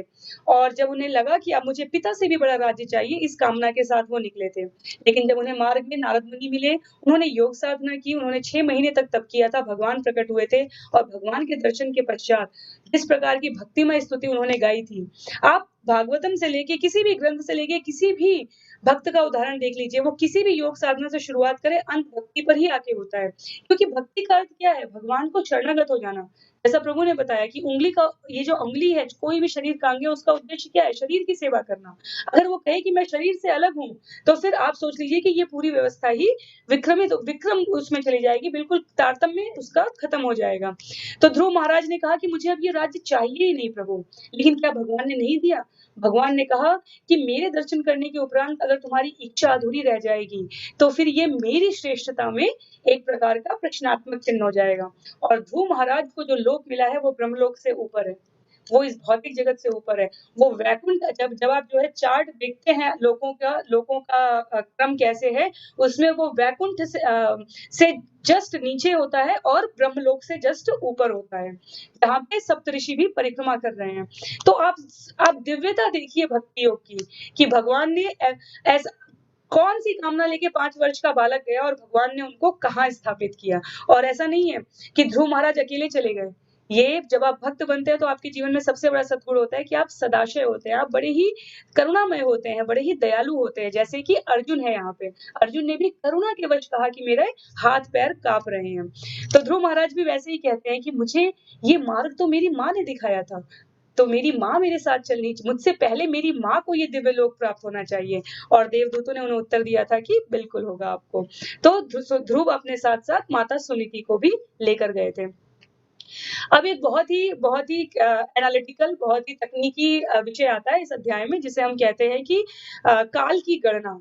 क्योंकि कई बार हमें ऐसा लगता है कि ये दिन छोटा है, हम बड़े हैं, ब्रह्मा जी हम लोग बस ऐसे ही आपको बता रहे हैं कि ये दुनिया गणना और सब चल रहा है, ऐसा नहीं है। इसकी भी एक बहुत सुंदर जो है विवेचना की गई है हमारे शास्त्रों में, कि किस प्रकार जो है, जैसे एक ब्रह्मा के दिन जानने से पहले हम एक छोटी सी चीज जानने लगते हैं। जैसे बरसात के समय में बहुत सारे कीट पतंगे होते हैं, और हम देखते हैं कि वो रात के समय ऐसे बहुत सारे हो जाएंगे और सुबह होते होते उनमें से ज्यादातर मर चुके होते हैं। तो उन कीट पतंगों की तुलना में हम मनुष्यों की आयु कितनी ज्यादा है। हमारे एक रात में वो जो है पैदा भी होते हैं, अपना जीवन भी व्यतीत करते हैं और सुबह होते होते मर जाते हैं। हमें सिर्फ इतना समझ लेना है कि ब्रह्मा के जो वर्ष हैं मनुष्य के वर्ष की तुलना में, वो बिल्कुल ऐसे ही होते हैं। ब्रह्मा के एक रात में कितने युग निकल जाते हैं, ब्रह्मा के एक दिन में कितने युग निकल जाते हैं, ये यहाँ पर ये बताने के लिए की गई है कि ब्रह्मांड की इकाई के सामने हम बिल्कुल नगण्य हैं। और इसलिए अगर हमें लगे कि हमारा जीवन बड़ा कष्टमय है या हमारा जीवन बहुत सुखमय है, दोनों ही स्थितियों में ये गणना हमें ये सिखाएगी कि हम कितने नगण्य हैं और ये सब कुछ नाशवान है। इसमें जो शाश्वत तत्व है वो केवल ये कि चाहे सुख हो चाहे दुख, इतने कम समय में भोग कर हम आगे निकल जाएंगे। तो आइए देखते हैं ब्रह्मा का एक दिन और इस गणना का इस पूरे भगवत प्राप्ति के इस विषय में क्या योगदान है। हरे कृष्ण। हरे कृष्णा। तो अब देखिए ब्रह्मा जी का एक दिन, तो ब्रह्मा जी की जो गणना से एक दिन है, वो ये ब्रह्मा जी की आयु के विषय में क्यों बता रहे हैं, तो इसके पीछे भी एक प्लान है। प्लान ये है कि लोगों को बता दे कि भौतिक जगत में रहना जो है, कितना भी जी लो, कितनी भी हम लोग क्या कहते हैं लाइफ लंबी होनी चाहिए, लेकिन लाइफ लंबी होने के बावजूद भी क्या है, मृत्यु तो आनी है। तो अब जो है भगवान यहाँ पे ब्रह्मा जी के एक दिन के विषय में बताते हैं। तो ये कैलकुलेशन आप देख पा रहे हैं कि कलयुग जो है वो 4,32,000 वर्षों का होता है। उसके बाद उसका डबल द्वापर युग, उसका ट्रिपल त्रेता युग, सतयुग, इस तरह से एक महायुग, दिव्य युग, युग चक्र, सतयुग, और उसके बाद फिर वो कैलकुलेशन है और 71 महायुग। फिर ये मतलब इतनी अगर समझ लीजिए कि ब्रह्मा जी का जो एक जो आयु होती है वो ह्यूमन कैलकुलेशन से कुछ 13 अरब अरब खरब इतने साल होते हैं। ठीक है, उसमें इतने जीरो होते हैं कि हम गिन नहीं पाते, लेकिन फिर भी भगवान बताते हैं। ये देखिए सेकंड चार्ट में देखेंगे आप, तो ब्रह्मा जी 100 वर्ष तक जीते हैं और उनकी आयु मानव वर्ष में कितनी होती है, 311.4 खरब मानव वर्ष। तो अगर आप लोगों को गिनती जैसे गिनती अगर गिनने जाएंगे तो हमारी गिनती खत्म हो जाती है, लाख 10 लाख करोड़ 10 करोड़ के बाद हम गिन नहीं पाते। तो इतनी आयु है, लेकिन फिर भी ब्रह्मलोक तक जाने के बाद भी मनुष्य को जो है इस जगत में वापस आना पड़ता है। क्यों? क्योंकि ब्रह्मलोक तक, चाहे वो इंद्र छोटा जो कीड़ा हो, या ब्रह्मा तक जो ब्रह्मा के पद पर जो भी लोग हैं, वो लोग इस भौतिक जगत में ही हैं। और जो भी इस भौतिक जगत में है उसे जन्म मृत्यु जरा व्याधि ये साइकिल को इस साइकिल में ही पड़े रहना होगा जब तक कि वो भौतिक शरीर धारण करता है। इस जन्म मृत्यु जरा व्याधि के चक्र से बाहर निकलने के लिए ही हमें भक्ति करनी है। जो इसके पहले भगवान ने कहा ना, माम अनुस्मर युद्ध च, तो मेरा स्मरण करोगे तो मेरे धाम को आओगे। कब? जब मेरी चेतना में रहोगे तब। जब मेरी चेतना में नहीं रहोगे, जिस चेतना में, भौतिक चेतना में रहोगे, वैसा ही शरीर प्राप्त होगा। तो आप लोगों को बता देना चाहता हूँ, ये जैसा भी शरीर प्राप्त होगा, या पेड़ बनेगा आदमी, या सर्प बनेगा, तो ये मैं खुद से नहीं बोल रहा हूँ, ये मेरे बुक में नहीं लिखा है, ये शास्त्रों में लिखा है। और उसी शास्त्रों की बातों को अगर मैं एज इट इज आप लोगों को बता रहा हूँ, अगर किसी को लग रहा है कि ये मैं कॉन्कॉक कर रहा हूँ, तो यहाँ पे क्लियर कर देना चाहता हूँ, जो मैं कह रहा हूँ अक्षरशः और शास्त्रों में लिखा है, और वही बातें मैं यहाँ पे उद्धत कर रहा हूँ। तो इसके लिए किसी को संशय नहीं होना चाहिए। किसी को बुरा लगे तो सच्ची बात सबको कड़वी ही लगती है, तो उसमें कोई अलग बात नहीं है, लेकिन हमें सत्य स्वीकार करना चाहिए। इसके बाद श्लोक संख्या 18 और 19 में बताते हैं किस तरह से ब्रह्मा के दिन के शुभारंभ में सारे जीव जो हैं वो व्यक्त होते हैं, और जब ब्रह्मा की रात्रि होती है तो वो अव्यक्त हो जाते, विलीन हो जाते। तो ब्रह्मा जब सोते हैं तो एकांशिक प्रलय होता है, और जब ब्रह्मा जब शरीर त्याग करते हैं तो पूरा पूर्ण प्रलय होता है। इस तरह से ये चक्र अनवरत चलता रहता है। और जीव उस समय जब ब्रह्मा की आयु तक जो जीवित रहता है, अगर वो भगवत धाम नहीं गया तो पुनः जब नई सृष्टि होती है तो वो पुनः इस भौतिक जगत में आता है। लेकिन भगवान श्लोक संख्या 21 में अब अपने धाम के विषय बताते हैं, जो कि शाश्वत आध्यात्मिक जगत है। तो भगवान कहते हैं, अव्यक्तो अक्षरम इत्यु समाहु परमाम गतिम यम प्राप्य न निवर्तन्ते तद्धामम परमम मम। तो भगवान यहाँ पे भक्तों के विषय बता रहे हैं कि जो नित्य धाम को जाएंगे, उनका जिसे वेदांती अप्रकट तथा अविनाशी बताते हैं, जो परम गंतव्य है, जिसे प्राप्त करने में कोई वापस नहीं आता, वही मेरा परम धाम है। तो भगवान का जो धाम है वो वन वे टिकट है। जैसे जब कहीं जाते हैं ना, तो फ्लाइट की टिकट या ट्रेन की टिकट, रिटर्न टिकट भी लेके आते हैं। लेकिन एक बार ये जो भगवान की फ्लाइट, ये जो वैकुंठा एयरलाइंस में जब हम बैठेंगे, इंडियन एयरलाइंस में बैठेंगे ना, या कोई और ऐसे टेम्पररी एयरलाइंस में बैठेंगे, तो वापस आना पड़ेगा। लेकिन जब वैकुंठा एयरलाइंस में फ्लाई करेंगे ना, तो रिटर्न टिकट नहीं है। तो एक बार श्रील प्रभुपाद जी का उदाहरण है कि श्रील प्रभुपाद जी जो है एक बार झांसी में बुक डिस्ट्रीब्यूट कर रहे थे, किताब पुस्तक वितरण कर रहे थे, और उन्होंने एक पुस्तक लिखी है, easy journey to other planets, मतलब सुगम रूप से दूसरे लोगों का प्रवास। तो झांसी में एक गणमान्य को वो पुस्तक दे रहे थे, तो उन्होंने पूछा कि पुस्तक में क्या लिखा है। तो श्री प्रभुपाद जी ने बताया कि इस पुस्तक में ये लिखा है कि किस तरह से आप जो है भक्ति करके जो है ऐसे धाम को जाओगे जहां से पुनः वापस नहीं आना पड़ेगा। तो उस गणमान्य व्यक्ति ने कहा कि ठीक है, अच्छा ये बताइए, तो मैं दूसरे धाम में चला जाऊंगा, ठीक है, लेकिन क्या मैं झांसी वापस आ पाऊंगा? तो प्रभुपाद जी ने कहा, नहीं, आप झांसी वापस नहीं आ पाएंगे, क्योंकि वहां से जो जाता है वो वापस नहीं आता। तो उस व्यक्ति ने कहा कि नहीं, मुझे वहां जाना ही नहीं है, मैं यहीं झांसी में ही ठीक हूँ। तो कहने का तात्पर्य यह है कि वो इस तरह से क्यों कह रहा था, क्योंकि हमारी जो प्रवृत्ति हो गई है ना, वो सुअर की प्रवृत्ति हो गई है। जैसे सुअर जो है गंदगी में ही रहता है, और सुअर को अगर हलवा देंगे ना तो हलवा नहीं खाएगा। क्यों? क्योंकि उसको गंदगी ही पसंद है। तो एक बार शास्त्रों में वर्णन आता है, इंद्र की भी यही गति हो गई थी। तो मैं थोड़ा शास्त्रों से उदाहरण दे देता हूँ, जिससे आपको लगेगा कि ऑथेंटिक है, नहीं तो आपको लगेगा ये कौन सा एग्जाम्पल दे दिया प्रभु जी ने। तो एक बार इंद्र को श्राप मिल गया था कि वो सुअर बन जाएगा। तो जब सुअर बन गया इंद्र, तो सुअर की प्रवृत्ति, जब सुअर हो गया तो उसके खानदान के, उसकी शादी जो है एक दूसरी सुअर से हो गई, उसके सुअर के और उससे छोटे छोटे सुअर के पिल्ले हो गए, और वो इंद्र जो है वो सुअर के रूप में विष्ठा खाने लगा। उसके उपरांत क्या होता है कि उसकी जो श्राप की अवधि होती है वो खत्म हो जाती है, और फिर जब 1 साल, मतलब मान लीजिए जो भी पीरियड था, 1 साल या 10 साल खत्म हो जाती है, उसका पाप का जो भी पीरियड खत्म हो गया। अब वहां से वो आते हैं, क्या बोलते हैं, देवता लोग आते हैं, वरुण आते हैं, बोलते हैं कि इंद्रदेव, आपकी जो सजा है वो समाप्त हो गई है, अब सुअर वृत्ति से आप बाहर निकलिए, चलिए स्वर्ग का सुख भोगिए, आनंद कीजिए, वहां पे रंभा वंबा जो है वेट कर रही है आपका, चलिए वहां पे डांस वांस देखिए। ये क्या है, आप यहाँ पे सुअर के प्रवृत्ति में लगे हुए, विष्ठा खा रहे हैं। तो ये इंद्र जो सुअर रूप में रहता है वो कहता है, नहीं, आप लोग जाओ एंजॉय करो, मेरे को तो यहीं पे मजा आ रहा है, देखो मेरा कितना अच्छा परिवार है, एक सुअरनी है मेरी, और छोटे छोटे पिल्ले हैं, अगर मैं चला जाऊंगा तो इनको कौन, मतलब इनका को देखभाल कौन करेगा। तो वरुण चला है, फिर और भी देवता, उनकी पत्नी खुद आती है, वो कहती है, मेरे प्राणनाथ अब चलिए, आपका जो है, जो आपने जो क्राइम किया था उसकी अवधि, जो दंड है वो पूरा हो गया, अब चलिए, अब अपने इंद्रासन पे बैठिए, वहां पे बहुत सारे भोग आपका इंतजार करें। नहीं, मेरे को यहीं पे एंजॉय करना है। उसके बाद फिर ब्रह्मा, फिर ये सारे देवता जाते हैं ब्रह्मा जी के पास, बोलते हैं कि ब्रह्मा जी ये देखिए इंद्र को क्या हो गया है, ये तो सुअर बन गया है और ये सुअर से बाहर ही नहीं निकलना चाहता है। तो फिर ब्रह्मा जी आते हैं, तो ब्रह्मा जी कहते हैं कि बेटा चलो अब इंद्रासन को ग्रहण करो, तुम्हारे जो अवधि है वो समाप्त होगी। तो इंद्र कहता है नहीं नहीं, मेरे को यहीं पे मजा मिल रहा है। तो बोलते क्यों यहाँ से नहीं जाना चाहता? तो कहता है कि देखिए मेरे छोटे छोटे पिल्ले हैं, अगर मैं चला जाऊंगा तो इनको कौन ध्यान देगा। तो फिर वो ब्रह्मा जी उस पिल्लों को मार देते हैं। फिर कहते हैं चलो तुम्हारे पिल्ले मार गए, अब चलो। तो बोलते नहीं नहीं, ये मेरी सुअरनी है, ये मेरी पत्नी, ये जो है इसको, इसका कौन देखभाल करेगा। तो ब्रह्मा जी योग शक्ति से उसको भी खत्म कर देते हैं। फिर बोलते हैं कि अब चलो बेटा, अब तुम तो चलो, अब ये सब भी खत्म हो गया। तो बोलते हैं ठीक है, मैं स्वर्ग चला जाऊंगा तो मुझे विष्ठा कहाँ से मिलेगा। तो फिर लिटरली ब्रह्मा जी को ड्रैग करना पड़ता है, उसको लेके जाना पड़ता है और फिर वो अपने होश में आता है। तो उसी तरह से हम लोग हैं, ठीक है, कि हम लोग इसी कचड़े में पड़े रहना चाहते हैं। इस भौतिक जगत में हम लोग क्या कर रहे हैं, अपने जीवन में कॉम्प्रोमाइज कर रहे हैं। एक प्रॉब्लम्स आती है तो उसको हम क्या जुगाड़ लगा के इसको सॉल्व करने का प्रयास करते हैं। लेकिन ये भौतिक जगत ऐसा ही है, दुखालय है, कि वो प्रॉब्लम सॉल्व नहीं होती कि दूसरा प्रॉब्लम खड़ा हो जाता है। और पूरा जीवन जो है इस प्रॉब्लम को उधेड़ बुन में ही सॉल्व करने के चक्कर में ही हम लोग, हमारा भी हरि बोल हो जाता है और जैसी चेतना रहता है वैसा शरीर प्राप्त होता है। लेकिन जिस व्यक्ति को, जैसे हम पहले अध्याय में हमने देखा था कि पशु वृत्ति में और मनुष्य वृत्ति में ही अंतर है, कि पशु जो है वो क्वेश्चन नहीं कर सकता अपने आप को कि मैं कौन हूं, मैं दुख क्यों झेल रहा हूं और मुझे कष्ट क्यों प्राप्त हो रहा है, इससे कैसे बाहर निकलना है। तो आप लोग सब महात्मा है, मनीषी हैं, और आप लोग एक महान पुरुष हैं, जो आप जो अपना समय निकालकर भगवत गीता समझने का प्रयास कर रहे हैं। कम से कम आपके अंदर ये चेतना तो है कि मुझे इससे बाहर निकलना है। अगर वो चेतना नहीं होती तो आप श्रवण करते ही नहीं।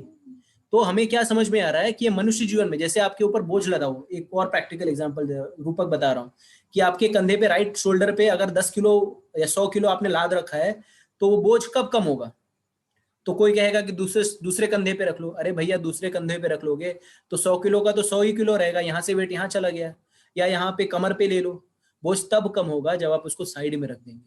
तो उसी तरह से जब तक हम इस भौतिक शरीर में हैं, चाहे मनुष्य बन जाए, चाहे देवता बन जाए, चाहे गंधर्व बन जाए, किन्नर बन जाए, कुछ भी बन जाए, चूहा, कैट, डॉग, हॉग, कुछ भी बन जाए, लेकिन है तो इस भौतिक जगत में ही। तो बुद्धिमान व्यक्ति क्या करता है, इस भौतिक जगत से बाहर निकलना चाहता है, इस भौतिक प्रवृत्ति से बाहर निकलना चाहता है। वो कहाँ जाना चाहता है? जहां पे उसको चिन्मय सुख मिले। ये जगत क्या है? कुंठा जगत है, लेकिन वैकुंठा जगत भी है जहां पे कोई दिक्कतें नहीं, कोई प्रॉब्लम नहीं है। भगवान का परम धाम, जो भगवान यहाँ पे गारंटी के साथ चीख चीख के चिल्ला चिल्ला के कह रहे हैं। तो कब कर पाएंगे? जब हम भक्ति करेंगे, ठीक है, भगवान के पवित्र नामों का जप करेंगे। हरे कृष्णा कृष्णा कृष्णा हरे हरे, हरे राम राम राम हरे हरे। तो इसके बाद जो है भगवान आते हैं कि किस तरह से शरीर त्याग करने की क्या विधि है। तो अब शरीर त्याग करने के समय क्या करना चाहिए? शरीर त्याग करने के समय हमें भगवान को याद करना चाहिए। अब शरीर त्याग करने की भी दो प्रकार हैं, श्लोक संख्या 26 और 28 में बताते हैं भगवान। एक है प्रकाश का मार्ग और एक है अंधकार का मार्ग। तो जो प्रकाश का मार्ग चुन करते हैं वो लोग ज्ञानी और योगी होते हैं। ज्ञानी और योगी प्रकाश का मार्ग चूज करते हैं और वो ब्रह्म ज्योति तक जाते हैं, जहां से उनका पुनरागमन नहीं होता। और कुछ लोग अंधकार का मार्ग चूज करते हैं, जो कर्मियों के लिए होता है, जो स्वर्ग इत्यादि जाते हैं, जहां से उन्हें वापस लौट के आना पड़ता है। तो इसमें शुक्ल पक्ष और कृष्ण पक्ष में शरीर त्याग करने का विधान है। तो जो शुक्ल पक्ष में शरीर त्याग करता है वो क्या करता है? वो ब्रह्म ज्योति तक जाता है, ठीक है, जहां से पुनरागमन नहीं होता, वहां पे मृत्यु हो जाती है। जो कृष्ण पक्ष में शरीर त्याग करता है वो स्वर्ग इत्यादि लोकों को जाता है, जहां से वापस आते हैं। लेकिन क्या भक्तों की इसमें रुचि होती है? भगवान आगे के श्लोक में कहते हैं, श्लोक संख्या 27 में, लेकिन हे हे अर्जुन, नैति श्रुति पार्थ ज्ञानम योगी मुह्यति कश्चन तस्मात् सर्वेषु कालेषु योग युक्तो अर्जुना। तो भगवान कह रहे, हे अर्जुन, यद्यपि भक्तगण इन दोनों मार्गों को जानते हैं, किंतु वे मोहग्रस्त नहीं होते, अतः तुम भक्ति में सदैव स्थिर रहो। तो भक्त लोग को मालूम है कि शुक्ल पक्ष में त्याग करेंगे तो ये मिलेगा, कृष्ण पक्ष में त्याग करेंगे तो ये मिलेगा, इस पक्ष में ऐसे करेंगे, ये बहुत पुण्य पुण्य समय ऐसा करेंगे तो ये फल मिल जाएगा। लेकिन भक्तगण जो है इन टेम्पररी, वो जो प्रलोभन है ना, गाजर में नहीं फंसते। जैसे कॉर्पोरेट्स में क्या होता है, हर साल हम मेहनत करते और हमको क्या देते हैं? साल का एंड आता है तो हमको गाजर दे देते हैं। क्या गाजर देते हैं? आप अच्छे से काम करो और आपको ऑन साइड भेज दिया जाएगा। फिर हम गधे की तरह काम करते हैं। फिर क्या हो जाता है? फिर कोरोना आ जाता है। फिर बॉस बोलता है, अरे पैसे ही नहीं है, कहाँ से ऑन साइड जाओगे, और मेहनत करो, अच्छे से परफॉर्मेंस करो, फिर तुमको ऑन साइड भेज दूंगा। फिर क्या होगा? फिर आप काम करोगे, फिर अब आपने 2 साल काम कर लिया, आप बॉस को बोलोगे यार मुझे चाहिए ही, तो क्या करेगा वो? गाजर देगा, आपका वीजा बनवा देगा, बोलेगा जाओ यूएस एम्बेसी वहां से वीजा बनवा लो, वीजा बन के सब रेडी है। लेकिन फिर जब आप बोलोगे कब भेज रहे हो साहब आप, अरे क्लाइंट जो है मना कर रहा है, उसके पास बजट नहीं है, देखो मैंने तुम्हारा वीजा बनवा दिया, इसके आगे मैं क्या करूंगा। उसी तरह से भौतिक प्रकृति जो है हमें तरह तरह का प्रलोभन देती है कि ये ले लो, ये ले लो, इसमें ये काम कर लो तो ये ख्याति मिल जाएगी, वो काम कर लो तो ऐसा मिल जाएगा। तो वेदों इत्यादि में सारे जगह प्रलोभन है। लेकिन भक्त क्या करता है, इन सारे भौतिक जो भी प्रलोभन है उसमें नहीं फंसता। क्यों? कि उसको मालूम है कि मेरा परम गंतव्य क्या है, मेरा परम गंतव्य है कृष्ण का धाम, वो शाश्वत धाम जहां से मुझे वापस नहीं आना पड़े। ठीक है, मान लीजिए हम लोग सोचते हैं ना कि जैसे इंडिया में है, इंडिया में तो हम सोचते हैं बहुत गरीबी है यार, यहाँ पे देखो क्या चल रहा है, यहाँ पे वैक्सीन नहीं मिल रही, वो नहीं मिल रहा है, काश मैं अमेरिका में होता तो कितना सुखी होता। तो क्या अमेरिका में लोग जो है दुखी नहीं है? वहां पे अलग तरह का कष्ट है। और मैं आपको बता देना चाहता हूँ कि विदेशों में क्या है मालूम है, सिर्फ सड़कें अच्छी हैं, बाकी परेशानियां भी वहां पे वही हैं, जन्म मृत्यु जरा व्याधि। तो कहीं पे भी आप चले जाइए, जन्म मृत्यु जरा व्याधि आपको पकड़ के ही रखेगी, चाहे अमेरिका में रहे चाहे ऑस्ट्रेलिया में रहे। हम लोग ये सोचते हैं यहाँ सेटल हो जाएंगे तो सुखी हो जाएंगे, इस भौतिक जगत में कहीं आप सुखी रह ही नहीं सकते। तो श्रील प्रभुपाद जी से एक बार लंदन में एक पत्रकार ने यही प्रश्न पूछा, उन्हें पूछा आप लंदन क्यों आए हैं?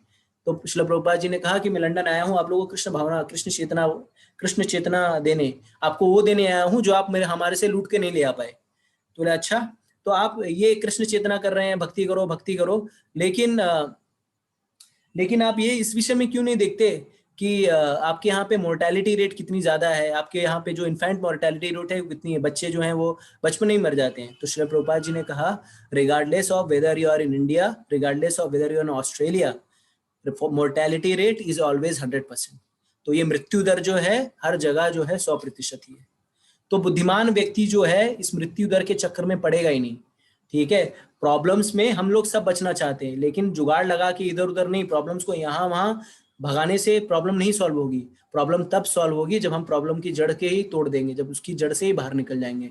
तो जड़ से बाहर उस साइकिल से बाहर निकलने का अर्थ क्या है कि आप जो है इस जन्म मृत्यु जरा व्याधि का साइकिल चक्र ही तोड़ दो। और वो चक्र कब तोड़ पाओगे आप? जब आप भक्ति करोगे, जब आप भगवत चेतना में रहोगे। और जैसे कई लोगों का प्रश्न है क्या बुढ़ापे में भक्ति नहीं हो सकती? भक्ति हो सकती है, लेकिन क्या आपके अंदर उतनी तीव्रता है? किसी ने लिखा श्रील प्रभुपाद आपका जो आप जो कह रहे हैं वो कॉन्ट्राडिक्टरी है, क्योंकि श्रील प्रभुपाद जी 69 साल की उम्र में वो विदेश जाकर भक्ति किए। तो मैं आपको बता देना चाहता हूँ बंधु कि श्रील प्रभुपाद जी हो जो बचपन से ही भक्त थे, वो भक्त के परिवार में उन्होंने जन्म लिया था, और बचपन से वो राधा कृष्णा की डॉल्स के साथ खेलते थे, रथ यात्रा करते थे, शास्त्रों का अध्ययन किया, और भक्ति सिद्धांत सरस्वती ठाकुर से दीक्षा ली, पुस्तकें बेची, पुस्तकें वितरण की, टीकाएं लिखी, और तब जाकर के इन्होंने प्रचार प्रसार किया, और तब जाकर के 70 साल की उम्र में वो पाश्चात्य जगत में गए। तो ऐसे ही नहीं कि एक दिन उठे सो करके किसी ने उनको चमत्कार दे दिया और वो भक्त बन गए, ऐसा कभी नहीं होगा जब तक हम प्रयास नहीं करेंगे। ठीक है, इसी के लिए लास्ट श्लोक में भगवान कहते हैं भक्ति योगी जो है वो सर्वोच्च स्थिति पे होता है। तो हमें चाहिए कि भक्ति योग को अपनाए जीवन में। अगर और कोई ये नहीं है कि मैं कह रहा हूं, मैं ये कह रहा हूं, मैं इन जनरल बात कह रहा हूं कि अगर जब एक बार चेतना का विकास हो जाता है तो बदलता नहीं है, तो क्या वो पत्थर की लकीर हो गई? नहीं, प्रयास करने से आपको कोई नहीं रोक रहा है। जब तक करत करत प्रयास ते जड़मत हो सुजान, रसरी आवत जाते सिल पर परत निशान। तो अगर आप प्रयास करेंगे, अभी भी समय है, अगर हम भगवत चेतना में ले जाएं, अभी भी समय है हम भक्ति करने के लिए, कोई भी समय जो है रॉन्ग टाइम नहीं है। और मैं आप एक बात और बता देना चाहता हूं कि every saint have a past and every swindler have a future. तो अभी अगर हर संत का ना कुछ जो है वो रहता है, पास्ट रहता है उसका, पूर्व में कुछ तो रहता है, और अभी जो अगर कोई दुष्ट है तो उसका भी फ्यूचर है। तो कोई भी समय भक्ति करने के लिए खराब नहीं है। अगर कोई समय सबसे अच्छा भक्ति करने के लिए तो अब है। तो अगर अभी से हम भक्ति करेंगे तो भी हम जो है वो परम लक्ष्य को प्राप्त कर सकते हैं। और यही भगवत गीता के 8वें अध्याय में बता रहे हैं कि किस तरह से हम भगवान को प्राप्त कर पाएंगे। भगवान को तब प्राप्त करेंगे जब हमारी भगवत चेतना होगी। भगवत चेतना कब होगी?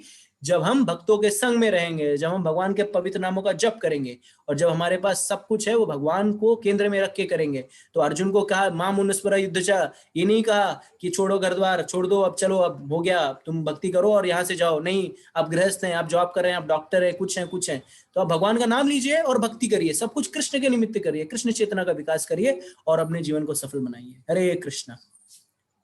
पद्म राधिका माता जी। हरे कृष्णा। तो जैसा कि प्रभु ने बताया कि पूरे श्लोक का अंतिम भगवत प्राप्ति, भक्ति योग करने वाले को सर्वोच्च गति प्राप्त होती है। तो आधिकारिक रूप से सत्र आज इसी के साथ समाप्त हो चुका है। आप में से कुछ लोगों के बहुत सुंदर जो है उद्धरण है यहाँ पे, आप लोगों ने बहुत अच्छी-अच्छी बातें लिख रखी हैं। अंजुम जी, सबसे पहले आपके लिए अंजुम जी ने लिखा है देवशेखर प्रभु कि मैं 15 वर्ष के हैं और इनका पूछना है कि मेरी भगवान श्री कृष्ण में बहुत भक्ति है, मेरा बहुत स्नेह है उनसे, बहुत मैं लगाव रखती हूँ, तो क्या ये मोह कहा जाएगा? पंजुम जी, हमें ऐसा लगता है कि ये सत्र अपने आप में पूर्ण हो गया। अगर 15 वर्ष की अवस्था में आप इन सत्रों को आज 8वें दिन तक सुन रहे हैं, हमें लगता है कि भगवान की हम पर बहुत कृपा है और आप पर भी बहुत कृपा है। इसे आपके प्रश्न को जिन्होंने उत्तर दिया है वो भी वसुदेव है उनका नाम, वसुदेव या वासुदेव जो भी ले लीजिए, और उन्होंने कहा है कि नहीं, ये मोह नहीं है। तो आप निश्चिंत रहिए, ये मोह नहीं है। आपका लगाव इसी तरह बना रहे, आप शुद्ध भक्त बनने की ओर अग्रसर रहें, हमें भी आपसे प्रेरणा मिले। आप बिल्कुल निश्चिंत रहिए, इसी प्रकार पठन पाठन में और सही स्रोत से ज्ञान को प्राप्त करने में रुचि रखें। जैसा प्रभु ने ये गुत्थी प्रभु ने पहले ही सुलझा दी। आप में से कई लोगों ने ये प्रश्न किया है कि बुढ़ापे का उदाहरण और मुरझाए फूल का उदाहरण वो सिर्फ इसीलिए दिया गया है कि हमें कुतर्क नहीं करना चाहिए, हमें विषय को उसके सापेक्ष जिस संदर्भ में कहा जा रहा है उस संदर्भ में समझना चाहिए। विषय यहाँ पर ये था कि अगर आपने जीवन भर अभ्यास नहीं किया है तो आप अपने अंत समय में भी नहीं कर सकते। जब तक कि कई लोग अजामिल का उदाहरण देने के लिए चले आते हैं कि अजामिल ने अंत समय में किया, भगवान का नाम लिया, नारायण लिया, लेकिन आप विचार करके देखिए अजामिल की जिन्होंने भी पूरी कथा सुनी है, इसीलिए आधा ज्ञान बहुत खतरनाक होता है। अजामिल की जिन्होंने पूरी कथा सुनी उन्हें पता है कि अजामिल एक तपोनिष्ठ ब्राह्मण थे। उनके पिता बहुत बड़े जो है शुचिता युक्त जो है अभ्यास करते थे। तो ये सब उदाहरण ना कुतर्क के रूप में हमें नहीं लेना है। विषय यहाँ पर सिर्फ ये कहा जा रहा है कि जितनी जल्दी हम मन लगाएंगे उतनी ज्यादा हमारी एकाग्र चित्तता रहेगी, और उसके लिए हमें किसी विशेष उम्र का, किसी विशेष स्थिति का इंतजार करने की आवश्यकता नहीं है। सिर्फ इतना ही कहा गया है यहाँ पे। ना ही आप इसे युवावस्था से जोड़िए, ना ही वृद्धावस्था से जोड़िए। विषय सिर्फ इतना है कि जितना देर शुरू करेंगे मन लगाने में उतनी ही कठिनाई का अनुभव होता है। अगर आप कहीं न कहीं, कभी न कभी लगा रखे हैं मन, तो आप जल्दी से उस विषय को पकड़ लेंगे। जैसे कि कहा जाता है पहली बार कोई भी विषय कठिन है, फिर जब आप उसका रिवीजन करते हैं, पुनर्अभ्यास करते हैं, तो उसको समझने में थोड़ी सरलता आ जाती है। तो भक्ति भी वैसे ही है। भारत में रहकर या दुनिया के कहीं भी किसी भी क्षेत्र में रहकर हमें भक्ति को हम बिल्कुल ऐसे ऐसे नहीं समझ सकते कि बस ये तो सबको पता है, ये तो हमें भी पता है, हमें बताने की आवश्यकता नहीं है। ऐसा नहीं है। अगर लॉ पढ़ने के लिए, अगर मेडिसिन के कोर्सेज करने के लिए, अगर अकाउंटेंट बनने के लिए एक शिक्षा पद्धति बनाई गई थी, तो हमारे यहाँ भक्ति को समझने के लिए भी एक शिक्षा पद्धति बनाई गई थी। जब गुरुकुल में बालक जो है 3-3 साल एक-एक वेद पढ़ने की अवधि बताई गई है, और 12 वर्ष तक वेद पढ़े जाते हैं, और उसके बाद 12 वर्ष तक व्याकरण, दर्शन शास्त्र, न्याय शास्त्र ये सब पढ़े जाते हैं, और इन 24 वर्ष के बाद कहा जाता है कि अब आपके अंदर भगवान को समझने की योग्यता आनी शुरू हुई है, जब आप इसे आचरण में लाएंगे। तो ये गुरुकुल का हमारा सिद्धांत रहा है। हम कोई नई बात नहीं बता रहे हैं। श्रील प्रभुपाद ने कोई नई बात नहीं लिखी। और मैं बहुत धन्यवाद ज्ञापित करती हूँ कि प्रभु ने ये प्रश्न पकड़ा श्रील प्रभुपाद वाला। श्रील प्रभुपाद की पिताजी जब तक भोजन नहीं करा लेते थे दिन में, कहा जाता था कि गृहस्थ को कम से कम 3 बार घर के दरवाजे के बाहर आवाज लगानी चाहिए, और आसपास जब तक कोई भूखा आके भोजन ग्रहण ना कर ले तब तक भोजन नहीं करना चाहिए। और ये हमारे यहाँ सनातन में नियम रहा है, और श्रील प्रभुपाद के पिताजी ने इस नियम का पालन अपने जीवन पर्यंत किया था। जीवन पर्यंत किया था। तो हमें किसी भी विषय को हल्का नहीं समझना चाहिए, हमें उसको पूरी गंभीरता के साथ पहले हमें अध्ययन कर लेना चाहिए और उसके बाद बोलना चाहिए, ठीक है? तो सभी से अनुरोध है कि उम्र यहाँ पर सिर्फ इसलिए बताई गई थी, तो उम्मीद है कि इसमें आपको कोई कष्ट नहीं होना चाहिए समझने में। समीर जी ने पूछा है क्या गीता कभी भी पढ़ सकते हैं? आप गीता कभी भी पढ़ सकते हैं, इसमें कोई आपत्ति नहीं है। ऋचा का प्रश्न बहुत ही सुंदर था, और मैं इन प्रश्नों को अब इसलिए देख रही हूँ क्योंकि आप में से जितने भी श्रोता अब तक जुड़े हुए हैं, हम अपने आप को आपसे प्रेरणा प्राप्त करने के लिए इन सत्रों को आगे बढ़ाते रहेंगे, क्योंकि अब आपके प्रश्न बहुत ही उत्तम है। ऋचा का प्रश्न है कि भक्ति का अर्थ क्या घंटों पूजा करना होता है या भगवान का नाम लेकर कर्म में लगे रहना होता है? ऋचा, अगर आपने पिछले सत्रों को सुना होगा तो आप समझ सकते हो कि कहीं नहीं लिखा है कि हमने कहीं नहीं कहा, श्रील प्रभुपाद ने कहीं नहीं लिखा कि भक्ति का अर्थ जो है घंटों पूजा करना है। भक्ति का अर्थ है कृष्ण भावना भावित कर्म करना है। अर्जुन को यही यहाँ पर सिखाने का प्रयास किया जा रहा है। और आपके प्रश्न से पे आगे लोग पूछ रहे हैं इस प्रश्न को कि आखिर माला पर ही जप क्यों करने के लिए आप बार-बार कह रहे हैं और केवल मुंह से करने को क्यों नहीं कह रहे हैं?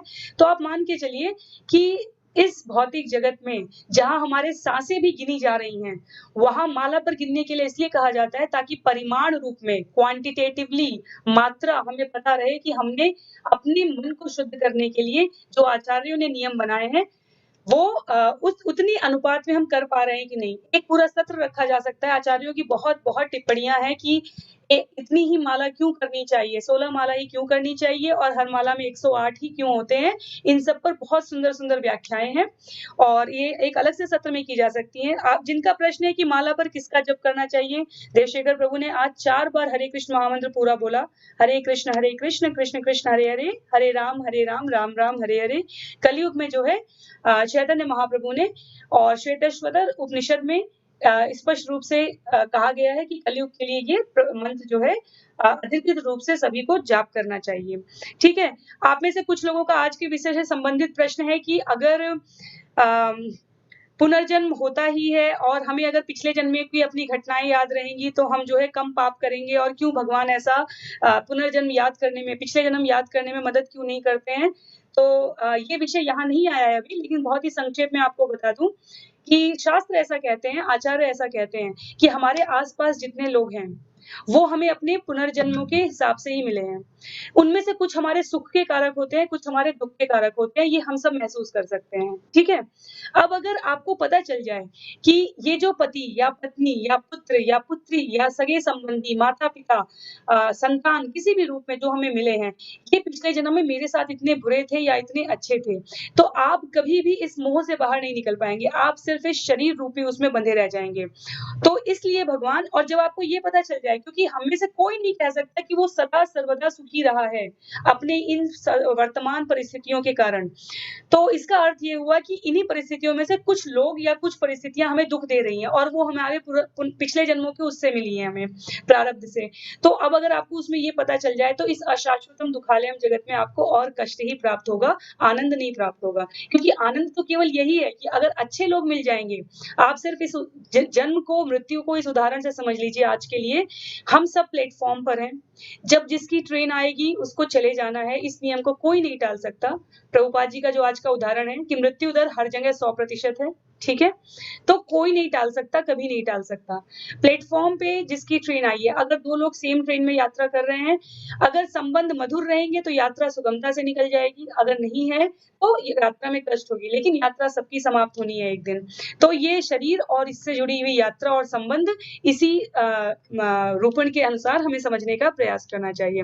रोमिल जी ने पूछा है, आत्मा क्या पुरुष या स्त्री होती है? आत्मा दिव्य चेतना तत्व है, वो पुरुष और स्त्री नहीं होती है। कहा गया पूर्ण पुरुषोत्तम भगवान श्री कृष्ण ही एकमात्र पुरुष हैं और बाकी सब वो जो है उन्होंने अपनी प्रसन्नता के लिए बनाया। लोगों ने पूछा भगवान ने सृष्टि क्यों बनाई है? भगवान ने कहा मैं समस्त इच्छाओं का स्वामी हूँ। वो अपने आप में पूर्णतः स्वतंत्र हैं। उन्हें केवल भक्त की भक्ति बांध सकती है और अन्यथा वो अपने आप में पूर्णतः स्वतंत्र है। जैसे मकड़ी का जाला, श्रीमद् भागवतम में उदाहरण मकड़ी के जाले का आता है। मकड़ी जो है जाला बनाती है और खुद ही उसको खा जाती है, और मकड़ी उस जाले को बनाती है इसलिए उसे पता होता है कि इस जाले में कैसे चलना है, कैसे अपनी गति बनाए रखनी है, लेकिन कीट पतंगे उस जाले में घुसते हैं और वो फंस के रह जाते हैं।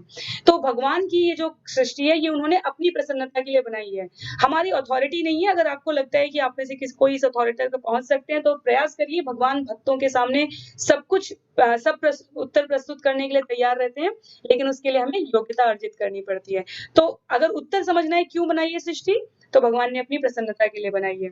अगर एक कदम आगे जाके आप लोगों ने पूछा है कि फिर ये मृत्यु जगत, ये भौतिक जगत भगवान ने बताया ही क्यों, इसका क्या अरेंजमेंट है, क्या व्यवस्था है, तो आज इस भगवत प्राप्ति के विषय में आप लोगों को 1 मिनट लगाकर बता देते हैं हम लोग, जो हमने आचार्यों से सुना है। जब भी किसी नगर का प्लान बनाया जाता है तो वहाँ पुस्तकालय भी होते हैं, हॉस्पिटल भी होते हैं, वहाँ जेल भी बनाई जाती है, कारागार भी बनाए जाते हैं, ठीक है, और हर जेल का एक जेलर भी होता है। तो ये जो मृत लोक बनाया गया है, ये भगवान की बनाई गई सृष्टि का कारागार है। इसे इसकी तुलना कारागार से की गई है, अशाश्वतम दुखालयम। और जेलर जो हमने कहा था, जो कि कैदियों को जो है सही आचार संहिता सीखने के लिए बाध्य करते हैं, उनका जो है पूरा निरीक्षण करते हैं और वो करते हैं, वो जो है भगवान की महामाया शक्ति है। जो अच्छे कर्म करेगा वो इस जेल की कैटेगरी से बाहर निकल जाएगा। उसको जो है अवधि पूरी होने से पहले या कई बार जो है अवधि समाप्त होने तक इंतजार करना पड़ता है, और उसके पश्चात निरीक्षक जो हमारी माता दुर्गा हैं, वो निरीक्षण करती हैं कि अब ये सुंदर जगत में रहने के लायक हो गया, अर्थात ये अब दिव्य जगत में, नित्य जगत में, आध्यात्मिक जगत में जाने के योग्य हो गया है। तो ये मृत्यु लोक इसलिए बना है। जो लोग पूछ रहे हैं मोह क्यों होता है, मोह आपकी इच्छाओं का परिणाम है। हम सब परमात्मा के अंश हैं। हमें एक छटांग जो है स्वतंत्र इच्छा शक्ति दी गई है, हम उसका सदुपयोग करते हैं या दुरुपयोग करते हैं, इससे ही ये निर्धारित होता है कि हम मोह करके कष्ट में फंसने जा रहे हैं या हम अपने मोह को भगवान को समर्पित कर रहे हैं और अंजुम की तरह सारा मोह सिर्फ भगवान श्री कृष्ण से लगाकर रख रहे हैं। तो ये हमारी इच्छा शक्ति पर निर्भर करता है। तो मैंने इतने प्रश्नों का, जो कि आज के श्लोक से, आज के अध्याय से संबंधित थे, संक्षेप में प्रयास किया है। प्रभु, अगर और कुछ प्रश्न आपको लगते हैं तो आप ले सकते हैं, पर उससे पहले जो लोग भी सत्र सुन चुके हैं, जाने से पहले लाइक कीजिए और सब्सक्राइब कीजिए, ताकि इससे ज्यादा लोगों को पहुंच सके। बहुत सुंदर लिखा है आप में से बहुत लोगों ने आज की ये इतने सरल भाषा में सत्र हो रहे हैं, ज्यादा से ज्यादा लोग सुन पाए, तो हम बहुत कृतज्ञ हैं आपके। आप प्रयास कीजिए, ऐसा नहीं है कि हमने सब कुछ सही तरीके से ही प्रस्तुत किया होगा, तो आप उसे हमारी कमी मान सकते हैं।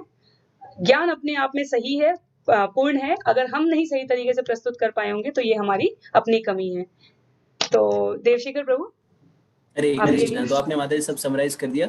एक लास्ट क्वेश्चन जो सोनल चौहान जी का था, सोनल चौहान जी का प्रश्न है कि उनकी माता जी जो है वो पहले बहुत भक्ति भजन करती थी, भगवान की भक्ति थी, लेकिन उन्हें अल्जाइमर्स डिजीज हो गई है, अल्जाइमर्स रोग हो गया है, जिससे उनकी याददाश्त जो है वो खो गई है। अब उनको जो है उसमें रुचि नहीं आती। तो सोनल चौहान जी और भी लोगों के लिए ये उत्तर मैं देना चाहता हूँ कि अगर आपने जीवन पर्यंत जो है भगवान की भक्ति की है, भगवान की चेतना में आप रहे हैं, तो भगवान मेक श्योर करेंगे कि आप उनके धाम आए। ठीक है। तो जैसे कि जैसे फैक्ट्री में मान लीजिए कोई कर्मचारी है और वो बहुत मेहनत कर रहा है, बहुत कार्य कर रहा है, और किसी कारणवश जो है वो उससे चोट लग जाती है, तो जो मालिक, जो सही मालिक होता है, वो क्या करता है, भले ही उसको चोट लगी हो, वो कार्य उस तरह से नहीं कर पाए, फिर भी जो है उसको उसका पूरा देखभाल करता है, उसके बच्चे की पढ़ाई लिखाई का, उसको पगार इत्यादि सब कुछ देता है। तो उसी तरह से परम पुरुषोत्तम भगवान की जो ताउम्र भक्ति कर रहा हो, किसी कारण से, किसी रोग के कारण अगर वो भगवान को याद नहीं कर पा रहा है, तो भगवान उसे याद करेंगे। ठीक है। इसी के लिए भगवान गारंटी देके कहते हैं, अर्जुन को कहते हैं कि क्षिप्रम भवति धर्मात्मा शाश्वत शांति निगच्छति कौन्तेय प्रतिजाना ही नामे भक्ता प्रणश्यति। हे कुंती पुत्र अर्जुन, ये डिक्लेयर कर दो कि मेरे भक्तों का कभी नाश नहीं होता। तो सोनल चौहान, आपको चिंता करने की कोई आवश्यकता नहीं है। अगर उन्होंने अच्छे से भक्ति की है पूर्ण रूप से, तो भगवान उनको, भगवान की मेमोरी में वो है, आपको चिंता करने की आवश्यकता नहीं है। तो आज का समय जो है काफी हो गया है, 8:14 हो गए हैं। तो आप लोगों से अनुरोध है कि हाँ, आप लोग से अनुरोध है कि इस वीडियो को लाइक करें, शेयर करें, और हम जो है प्रयास करते हैं ज्यादा से ज्यादा प्रश्नों को ले पाए। अगर किसी पद्म राधिका माता जी को कुछ कहना है। प्रभु, मैं बस आप लोगों से ये कहना चाहती हूँ कि मायापुर में, पश्चिम बंगाल में जो है आपका मायापुर मंदिर है, वहाँ पे नरसिंह भगवान का विग्रह है, वो हमारे दशावतारों में आते हैं। और नरसिंह भगवान को हम सब ध्यान करते हैं। नरसिंह कवच पहनना चाहिए। तो मैंने कहीं किसी मुसलमान से, कहीं किसी फकीर से, कहीं किसी उससे कोई ताबीज नहीं पहनी है। ये हमारा नरसिंह कवच है, आप सबको धारण करना चाहिए। तो जिन्होंने भी ये प्रश्न कम से कम लगातार रिपीट किया है, हम यहाँ पर किसी अंधविश्वास को बढ़ावा नहीं दे रहे हैं।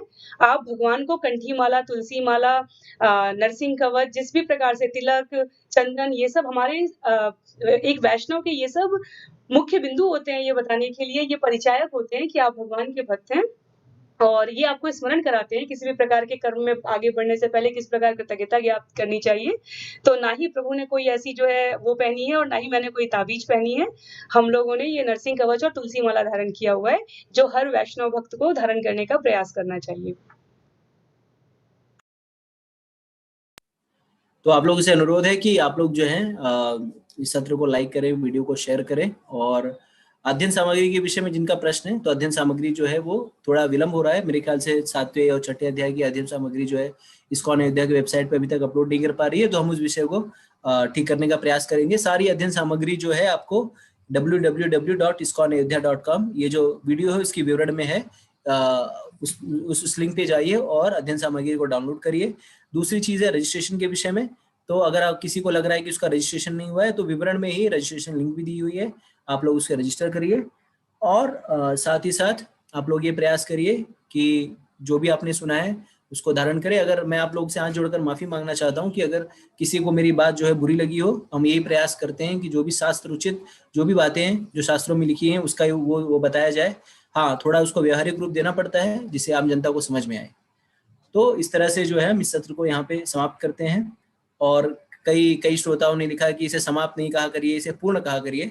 तो जो भी आप समझे, समाप्त हो या पूर्ण हो, जो भी हो, हम यहाँ पे इस सत्र को पूर्ण करते हैं, समाप्त करते हैं। आप लोग से अनुरोध है कल आप इसी समय पे फिर से आइए और इन कथाओं, इस आगे के जो चैप्टर्स है वो भी इंटरेस्टिंग होते जाएंगे। क्योंकि अगर आप देखेंगे जो आपके प्रश्न जो पहले थे, पहले दूसरे तीसरे चैप्टर में थे, वो धीरे धीरे जो है भगवान उसको क्लैरिफाई करते जा रहे हैं। तो आप लोगों का बहुत बहुत धन्यवाद। जैसा कि शास्त्रों में कहा गया है, भगवान नाम जो है वो बहुत ही इंपॉर्टेंट है। हरे नाम हरे नाम एव केवलम, कलाओ नास्तेव नास्तेव नास्तेव गतिरन्यथा। हरे कृष्णा कृष्णा कृष्णा हरे हरे, हरे राम राम राम हरे हरे। जय गुरुदेव, जय श्री प्रभुपाद। हरे कृष्णा। आप सभी को दंडवत प्रणाम।